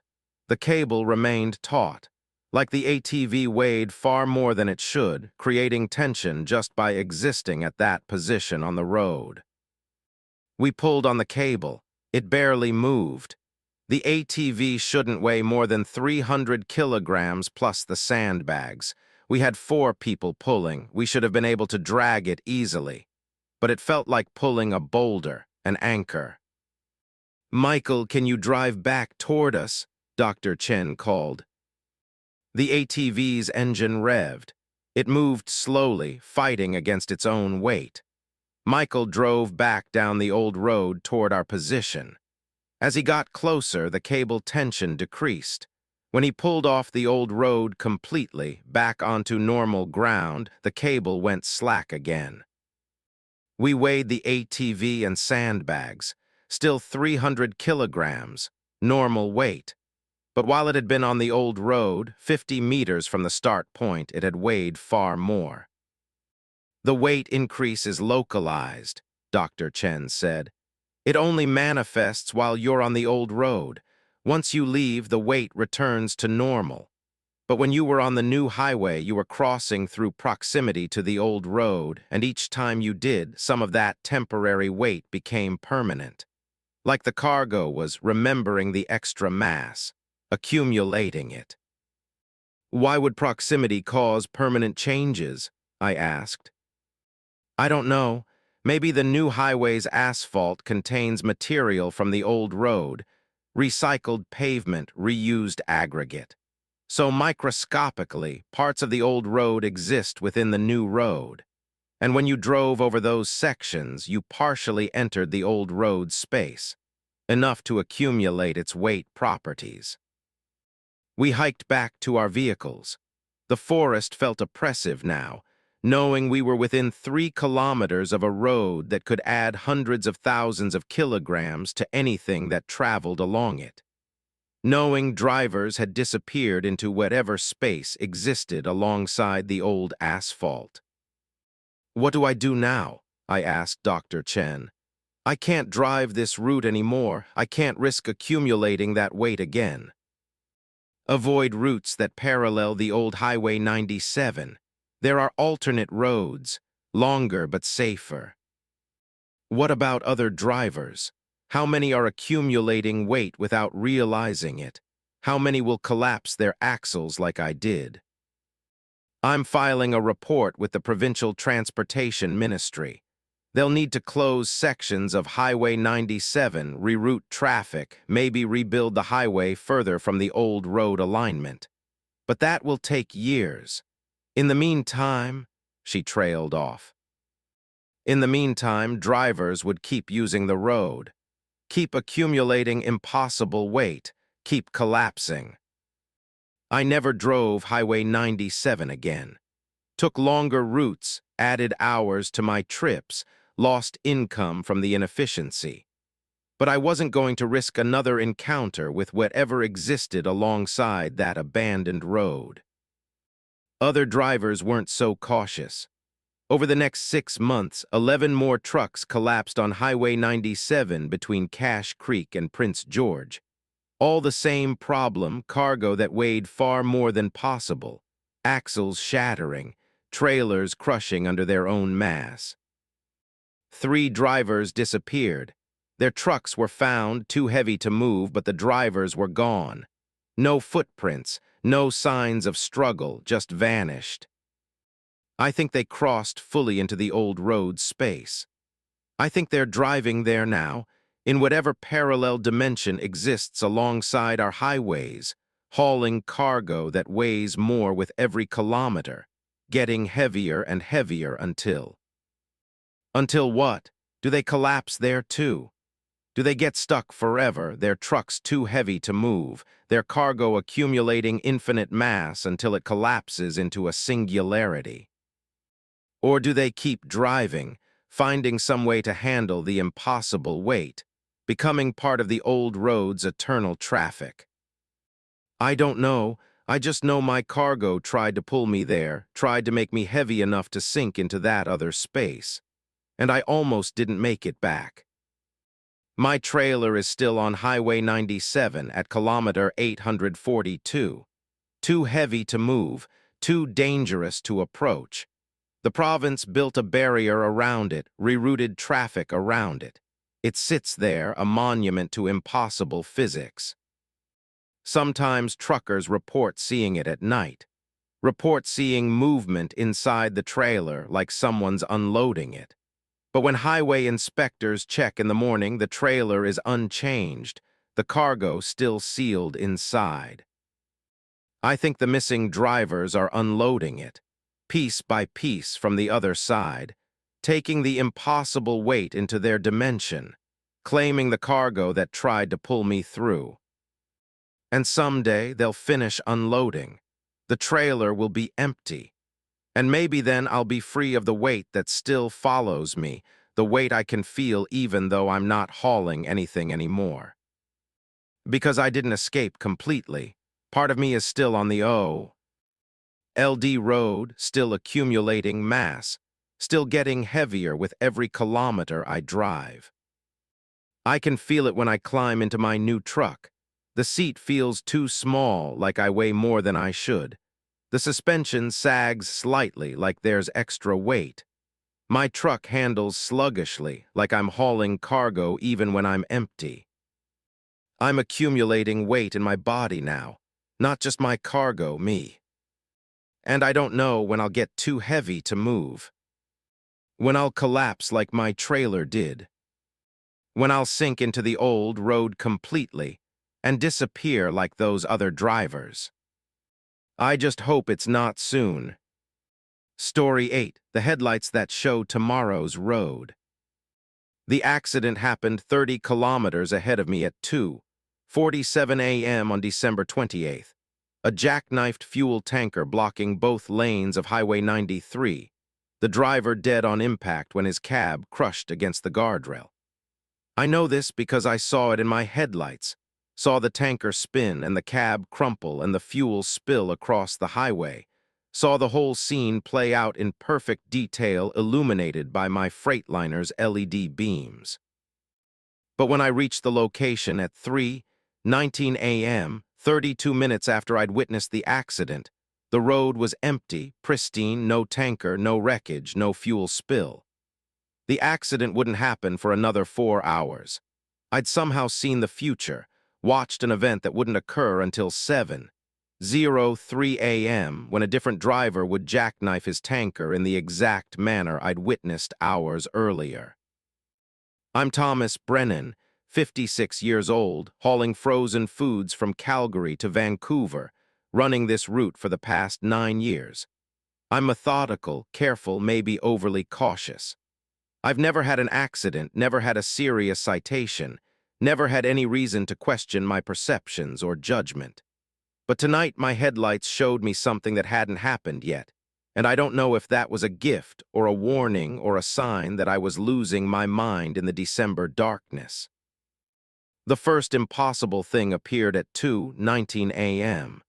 My headlights caught a deer standing on the highway 20 meters ahead, right in my lane. I slammed the brakes. My truck shuddered, the ABS engaging, tires grabbing at pavement. I stopped with 5 meters to spare. The deer didn't move, just stood there looking at me with reflective eyes. I waited, the deer waited, 30 seconds, a minute, 2 minutes. The deer began to rot. I watched it happen in my headlights, the flesh decaying, skin turning gray then black, fur falling away in patches, muscle tissue decomposing, bones becoming visible. The decay accelerated, time-lapse rapid, until only a skeleton remained.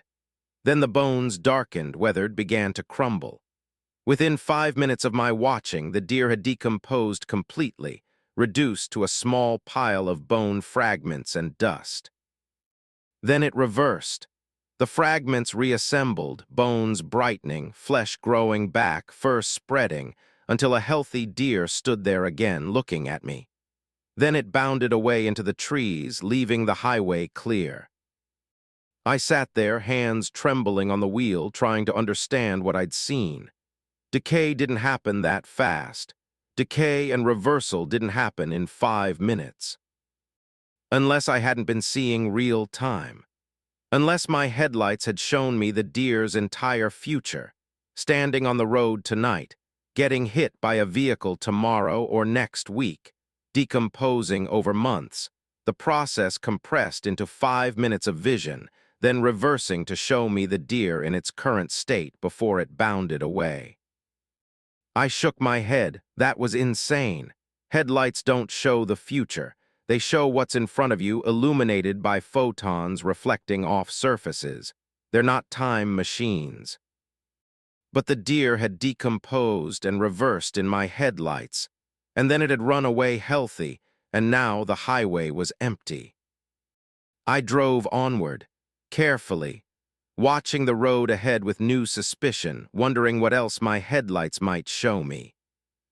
At 2:47 a.m., I saw the tanker accident. The truck appeared in my headlights, jackknifing across both lanes. I watched the trailer swing wide, the cab pivot, the whole vehicle lose control and crash into the guardrail. The impact was silent. I couldn't hear it, was too far away, but I saw the cab crush, saw the driver's silhouette jerk forward, then go still. Saw fuel pouring from ruptured tanks, spreading across the highway, a dark stain that reflected my headlights like oil. I stopped, grabbed my radio. This is Calgary Victor calling any units near Highway 93, kilometer marker 218. There's been a serious accident, fuel tanker jackknife. Driver appears to be injured or deceased. Need immediate emergency response. Static, then a dispatcher's voice. Calgary Victor, can you confirm the accident location? We're not showing any incidents on Highway 93. Kilometer marker 218. Both lanes blocked, fuel spill across the highway. Stand by. Silence for 30 seconds. Calgary Victor, we're not receiving any other reports of an accident at that location. Can you visually confirm? I looked ahead through my windshield. The tanker was there, sprawled across both lanes, fuel still spilling. I can see it right now. The tanker is blocking the road completely. I'm about 400 meters south. Approach with caution. Emergency services are being dispatched. I drove slowly toward the accident. 300 meters, 200, 100. The scene remained visible in my headlights. Crashed tanker, crushed cab, fuel spill. 50 meters, 25. 10 meters away, the tanker vanished, blinked out of existence. The road was empty. No tanker, no fuel spill, no damage to the guardrail, just clean asphalt and unmarked pavement. I stopped, got out of my truck, walked to where the tanker had been. Nothing. No tire marks, no fuel residue, no broken glass. I checked the guardrail undamaged. I ran my hand over the metal, cold, intact, no signs of impact. The radio crackled. Calgary Victor, emergency services are approaching your location. Can you provide an update on the accident? There's no accident, it's gone. The road is clear. Gone, can you clarify?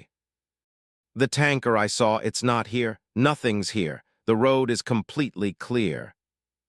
Silence, then. Are you feeling well, Calgary Victor? Do you need medical assistance?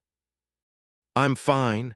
I saw an accident in my headlights, but when I reached the location, there was nothing there. Perhaps it was a visual illusion. Highway mirage, maybe. The emergency response is being canceled. Please continue your route carefully. I climbed back into my truck, sat there thinking. The deer had been real, I'd stopped for it, watched it decompose and reverse. But that had been a future vision, the deer's timeline compressed and displayed. Maybe the tanker was the same. A future accident shown to me before it happened. A warning. I took a photo of the kilometer marker, 218. Noted the time, 2:47 a.m. Then I continued driving. At 3:19 a.m., I passed kilometer marker 218 again after a rest stop delay. The road was still empty. No accident had occurred. But I remembered what I'd seen, remembered the exact way the tanker had jackknifed, remembered the driver's silhouette jerking forward at impact.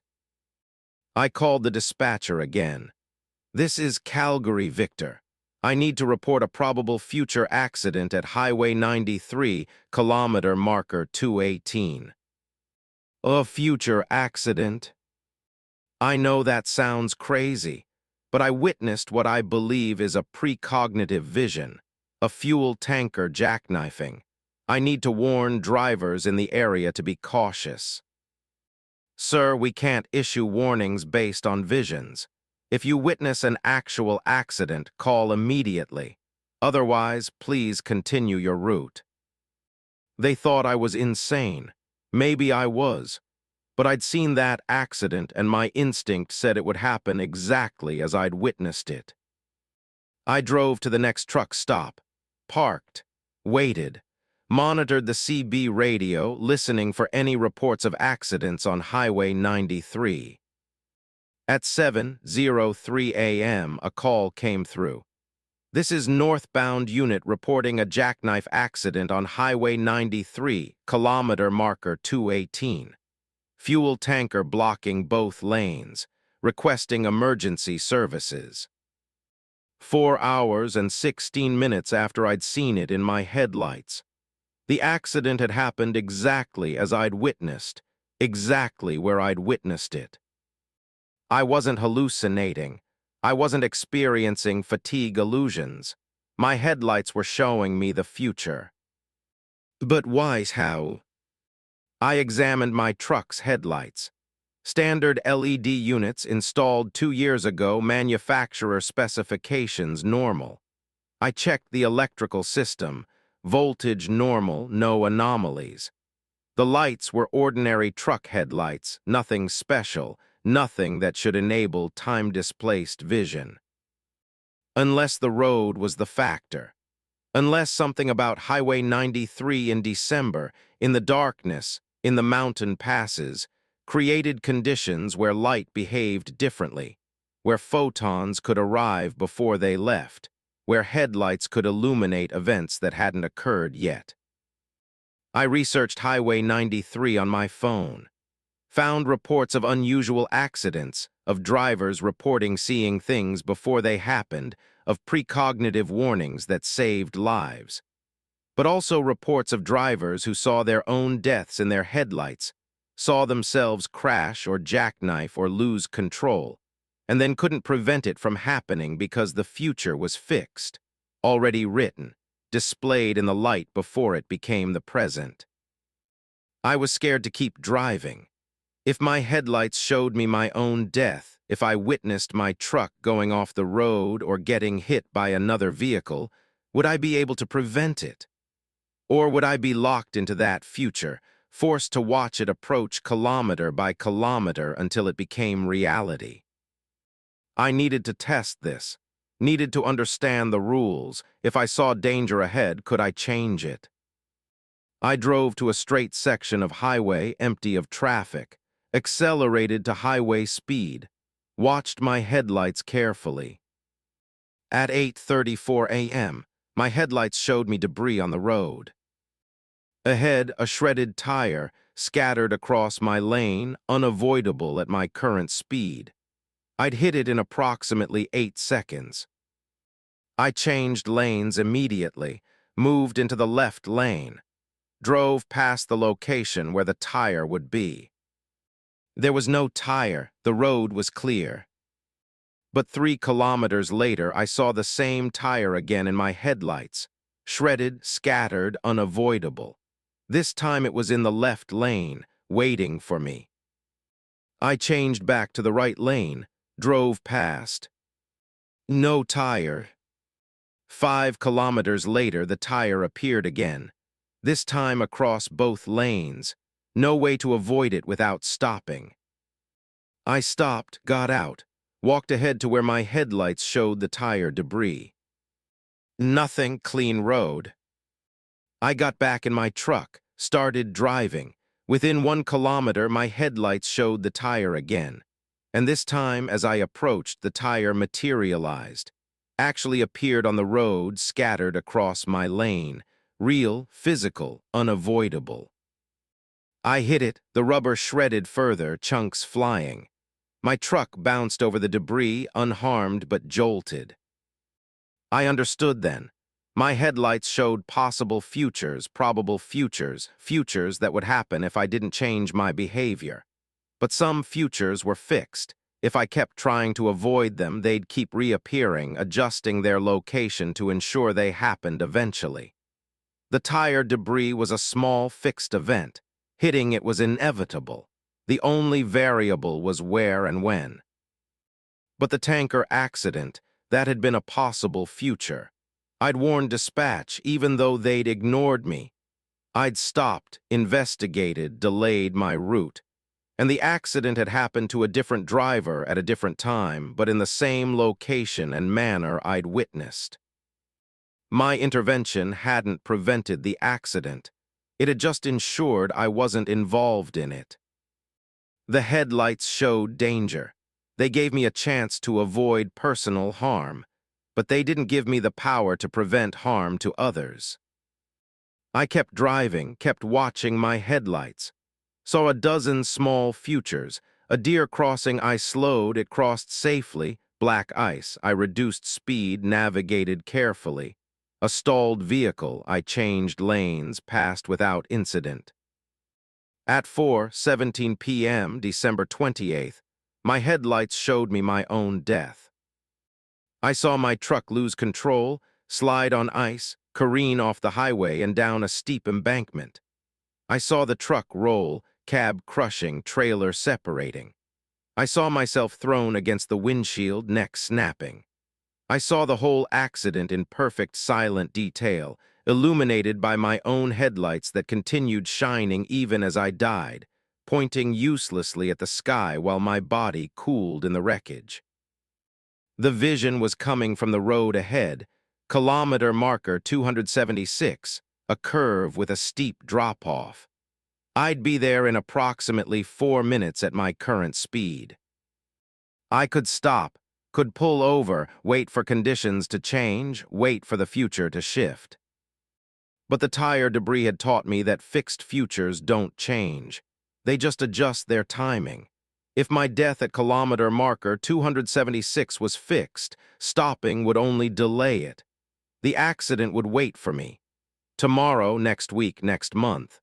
Eventually, I'd drive past that curve again and the future would catch up and I'd die exactly as I'd seen.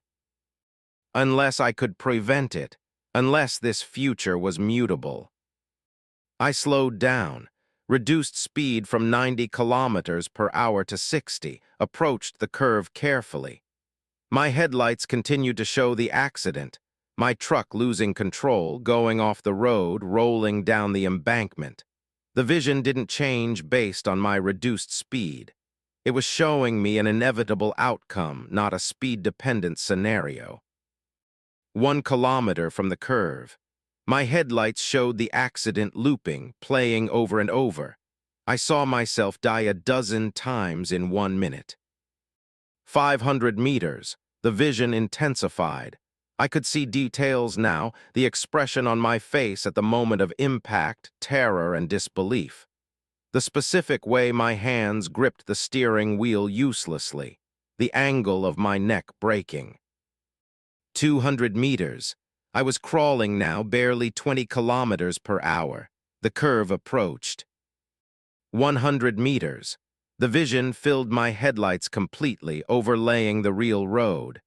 I was seeing both futures, the one where I crashed and the one where I approached carefully. They were superimposed, occupying the same space. 50 meters. I saw a flash of color in the vision, another vehicle approaching from the opposite direction, drifting into my lane because of ice. The collision with that vehicle was what caused my accident. I would swerve to avoid it, lose control, go off the road. The other vehicle wasn't in my current timeline.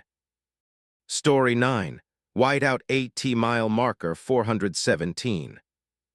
The steering wheel snapped hard left on its own, yanking my shoulder out of its socket and slamming my forehead into the side window as the road vanished beneath blowing snow. And through the windshield, I saw brake lights glowing red in the whiteout. My own brake lights, 30 yards ahead of me, drifting sideways like a ghost truck sliding into the dark. I screamed and mashed the pedal, but my foot sank into slush instead of rubber. The radio crackled alive with my own voice whispering my name, and the temperature gauge dropped straight past 0, needle snapping like it had been cut. I jackknifed across the right lane, trailer fishtailing, reefer unit screaming like an animal being skinned alive, and for half a second I was sure I was about to die. Then the truck stopped. Dead. Silence slammed down so hard my ears rang. Outside, December snow erased everything, road, sky, distance, until all that existed was white and the sound of someone breathing in the sleeper behind me.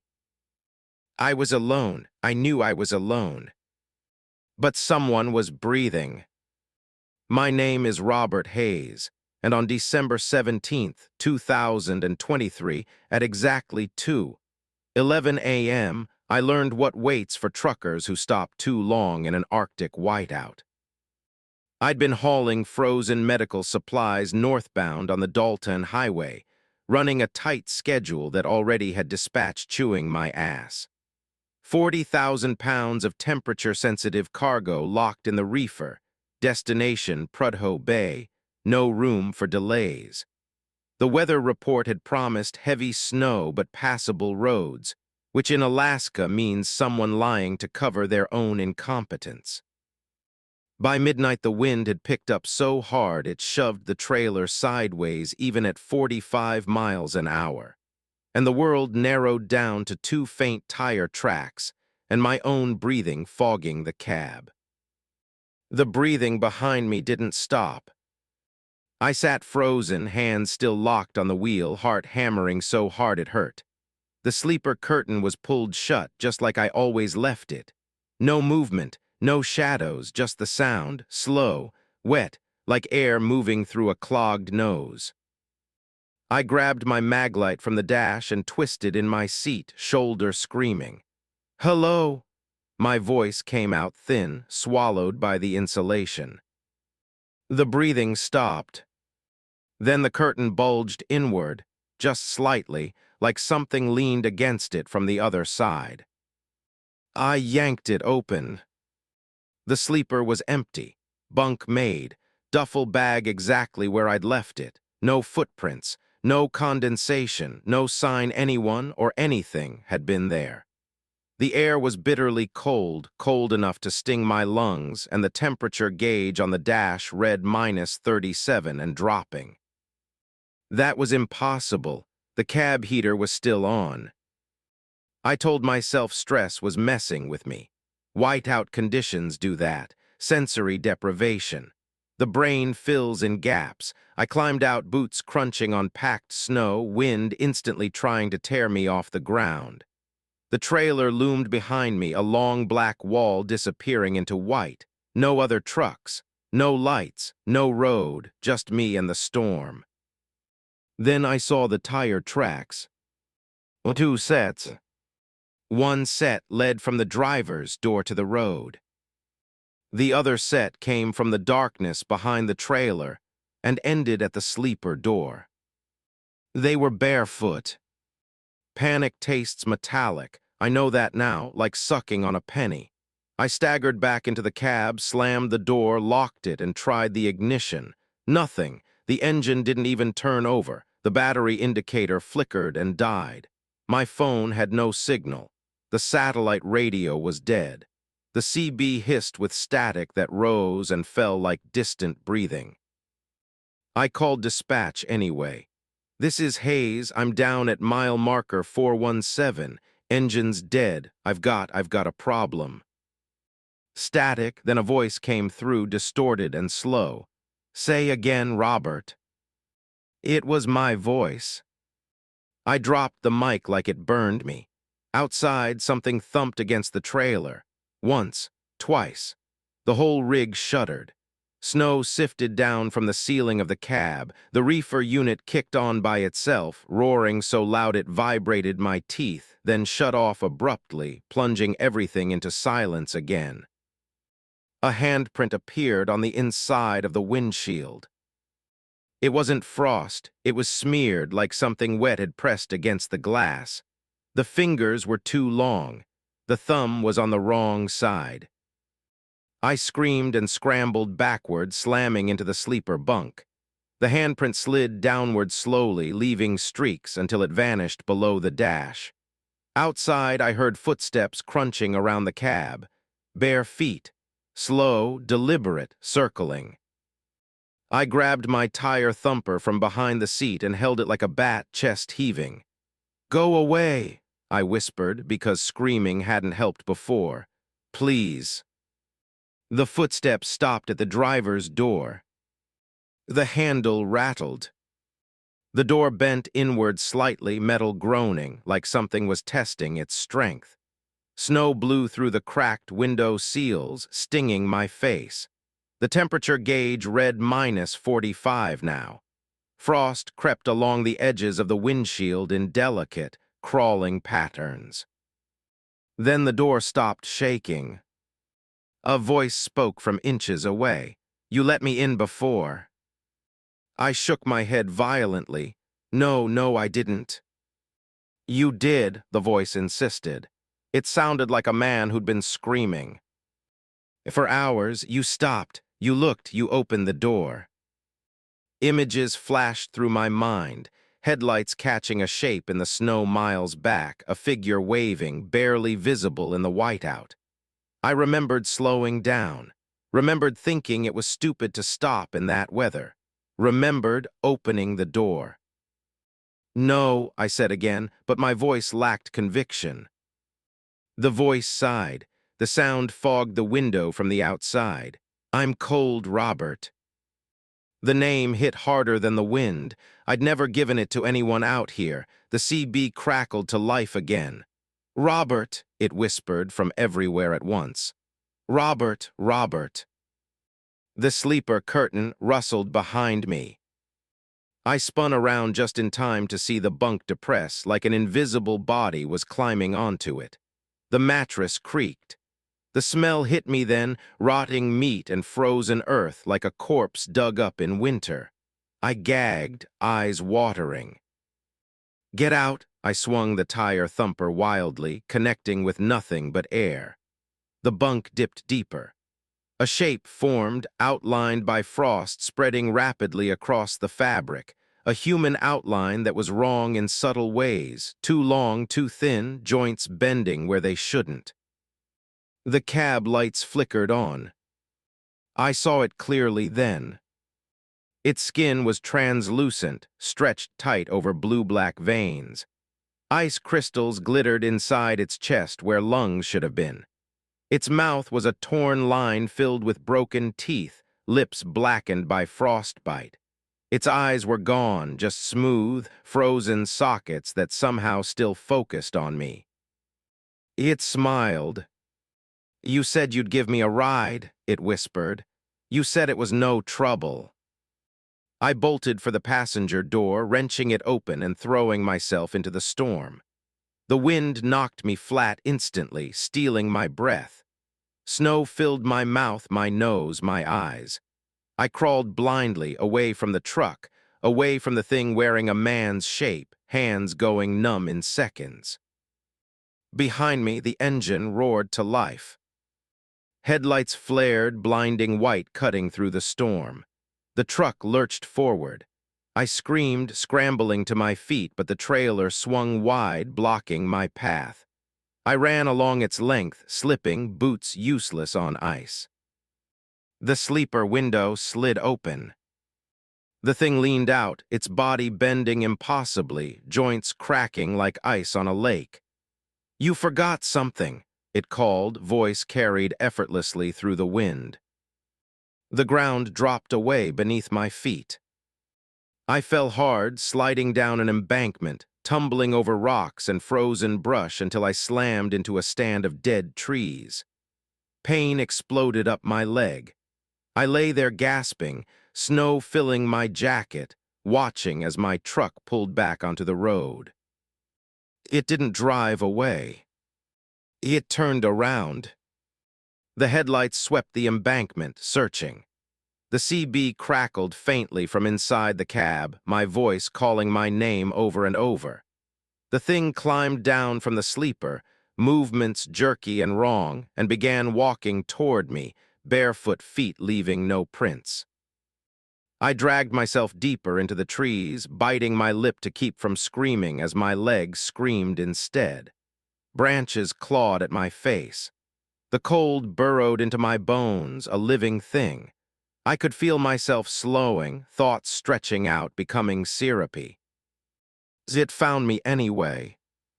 It crouched in front of me, close enough I could see my own reflection warped in the ice of its eyes.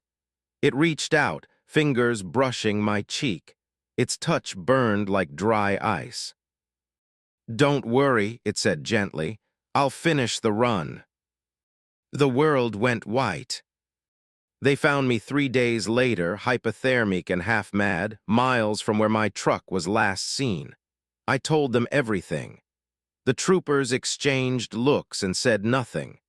My truck was recovered a week after that, parked neatly at the Prudhoe Bay depot, reefer still running, cargo intact. There were barefoot tracks around it. Inside the cab, they found frost on the sleeper bunk shaped like a man lying down, smiling.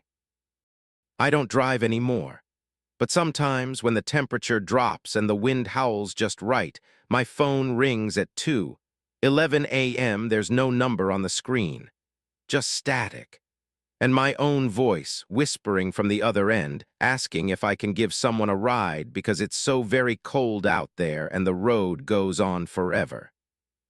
Story 10. The Road That Remembers You. The mile marker ahead said 188, but my odometer had been stuck at 172 for nearly 40 minutes.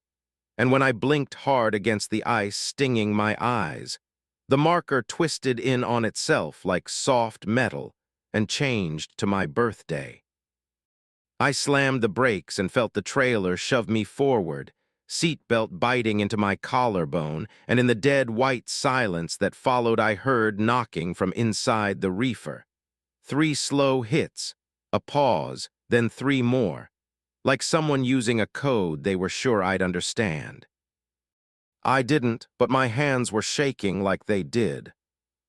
The road was gone again, erased by December snow, and the world outside my windshield had flattened into something depthless and wrong, like a photograph held too close to your face. The knocking came. Again, louder this time, vibrating up through the frame. Something scraped from inside the trailer, long and deliberate, as if fingernails were being dragged along frozen metal. My name is Patricia Sullivan. On December 9th, 2022, somewhere north of Fairbanks on the Elliott Highway, the road learned who I was and refused to let me leave. I'd been running solo for years, long hauls, winter routes most drivers avoided. I liked the quiet. I liked the way snow swallowed sound and left you alone with your thoughts. That night I was hauling sealed cargo, classified equipment, no inspection, no stops. Destination, a research facility I wasn't supposed to ask about. Dispatch had been weirdly insistent I stay on schedule, even as weather warnings stacked up on my tablet like a bad omen. By the time the whiteout hit, it was too late to turn back. The headlights cut a narrow tunnel through the snow, flakes slamming into the glass hard enough to sound like grit. Wind rocked the cab. The Jake brake whined uselessly when I tried to slow on a grade that shouldn't have been there. According to my GPS, the road ahead was flat for another 12 miles. The knocking came again. I pulled onto what I hoped was the shoulder and killed the engine. Silence rushed in, thick and heavy. I sat there, counting my breaths, listening. The reefer unit hummed steadily, a comforting mechanical heartbeat. No knocking. Just ice shifting, I muttered. Metal contracts, things settle. My radio crackled. Patricia Sullivan, a voice said, calm and precise. You're off route. My blood went cold. Who is this? Correction, the voice replied. You are the route.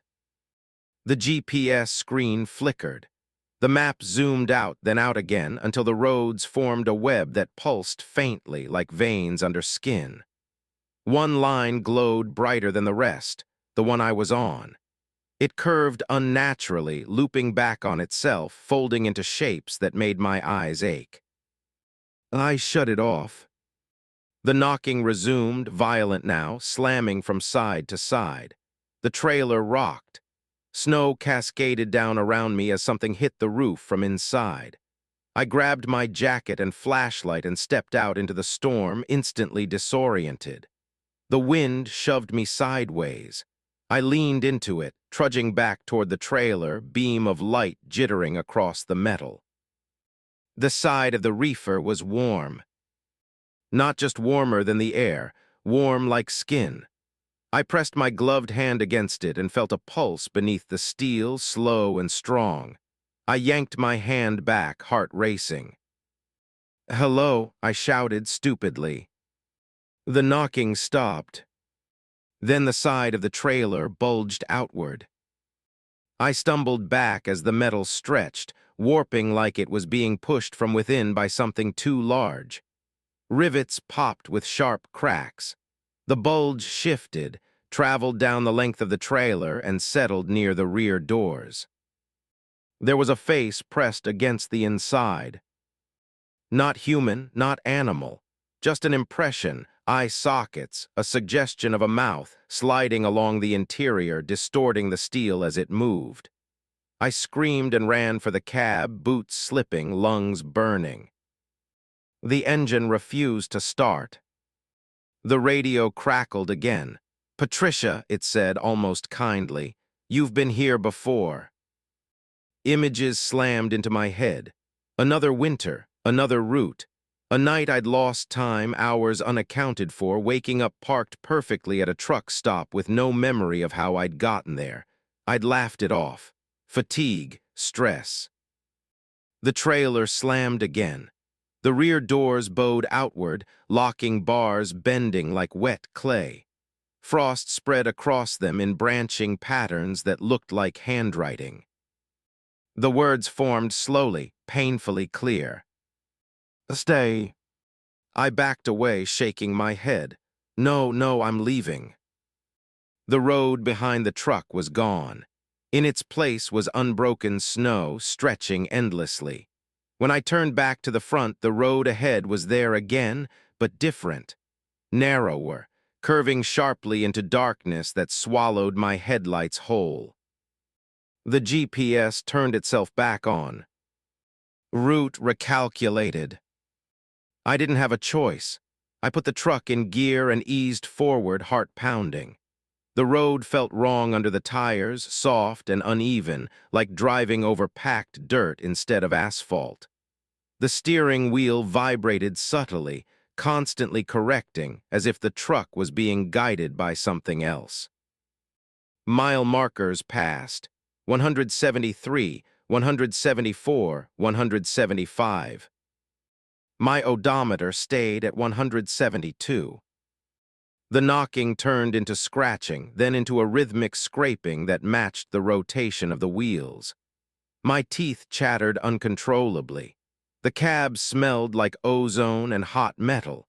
My breath fogged the air, each exhale slower than the last.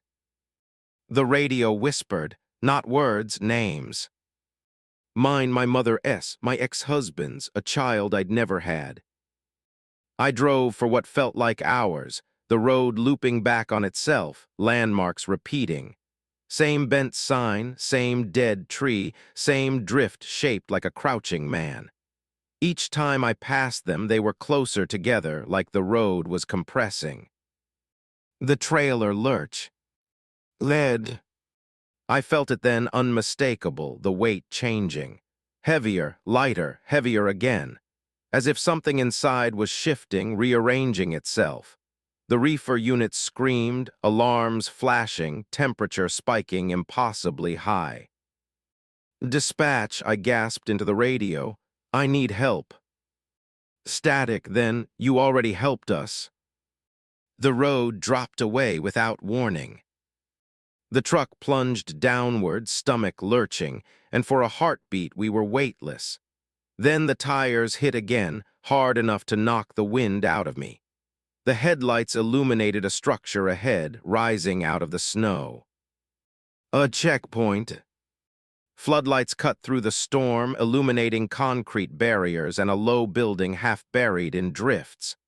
No signs, no markings, just a gate standing open, waiting. The radio spoke in unison now, multiple voices layered together. Deliver the cargo. I pulled in, hands numb, mind fraying. The truck stopped neatly at a painted line I hadn't seen until the tires crossed it. The engine died. Silence fell. The rear doors of the trailer swung open by themselves. Inside wasn't cargo. It was road. Asphalt stretched impossibly within the trailer, complete with yellow lines and drifting snow, disappearing into darkness far deeper than the trailer's length allowed. The air pouring out was warm and smelled like summer rain. A man stood at the edge of it, back to me, wearing my jacket. He turned. He had my face, older, eyes hollowed by exhaustion. It takes a while, he said, but you get used to it. I tried to run. My legs wouldn't move. Behind me, the cab door closed softly. The gate began to lower. They say I never came back, that my truck was found weeks later, abandoned at mile marker 172, trailer empty, doors sealed. No tracks, no signs of a struggle. But sometimes, when winter hits hard and the snow erases everything familiar, drivers report their GPS recalculating on its own. A new route appears. It glows faintly. And if they follow it long enough, the road remembers them too.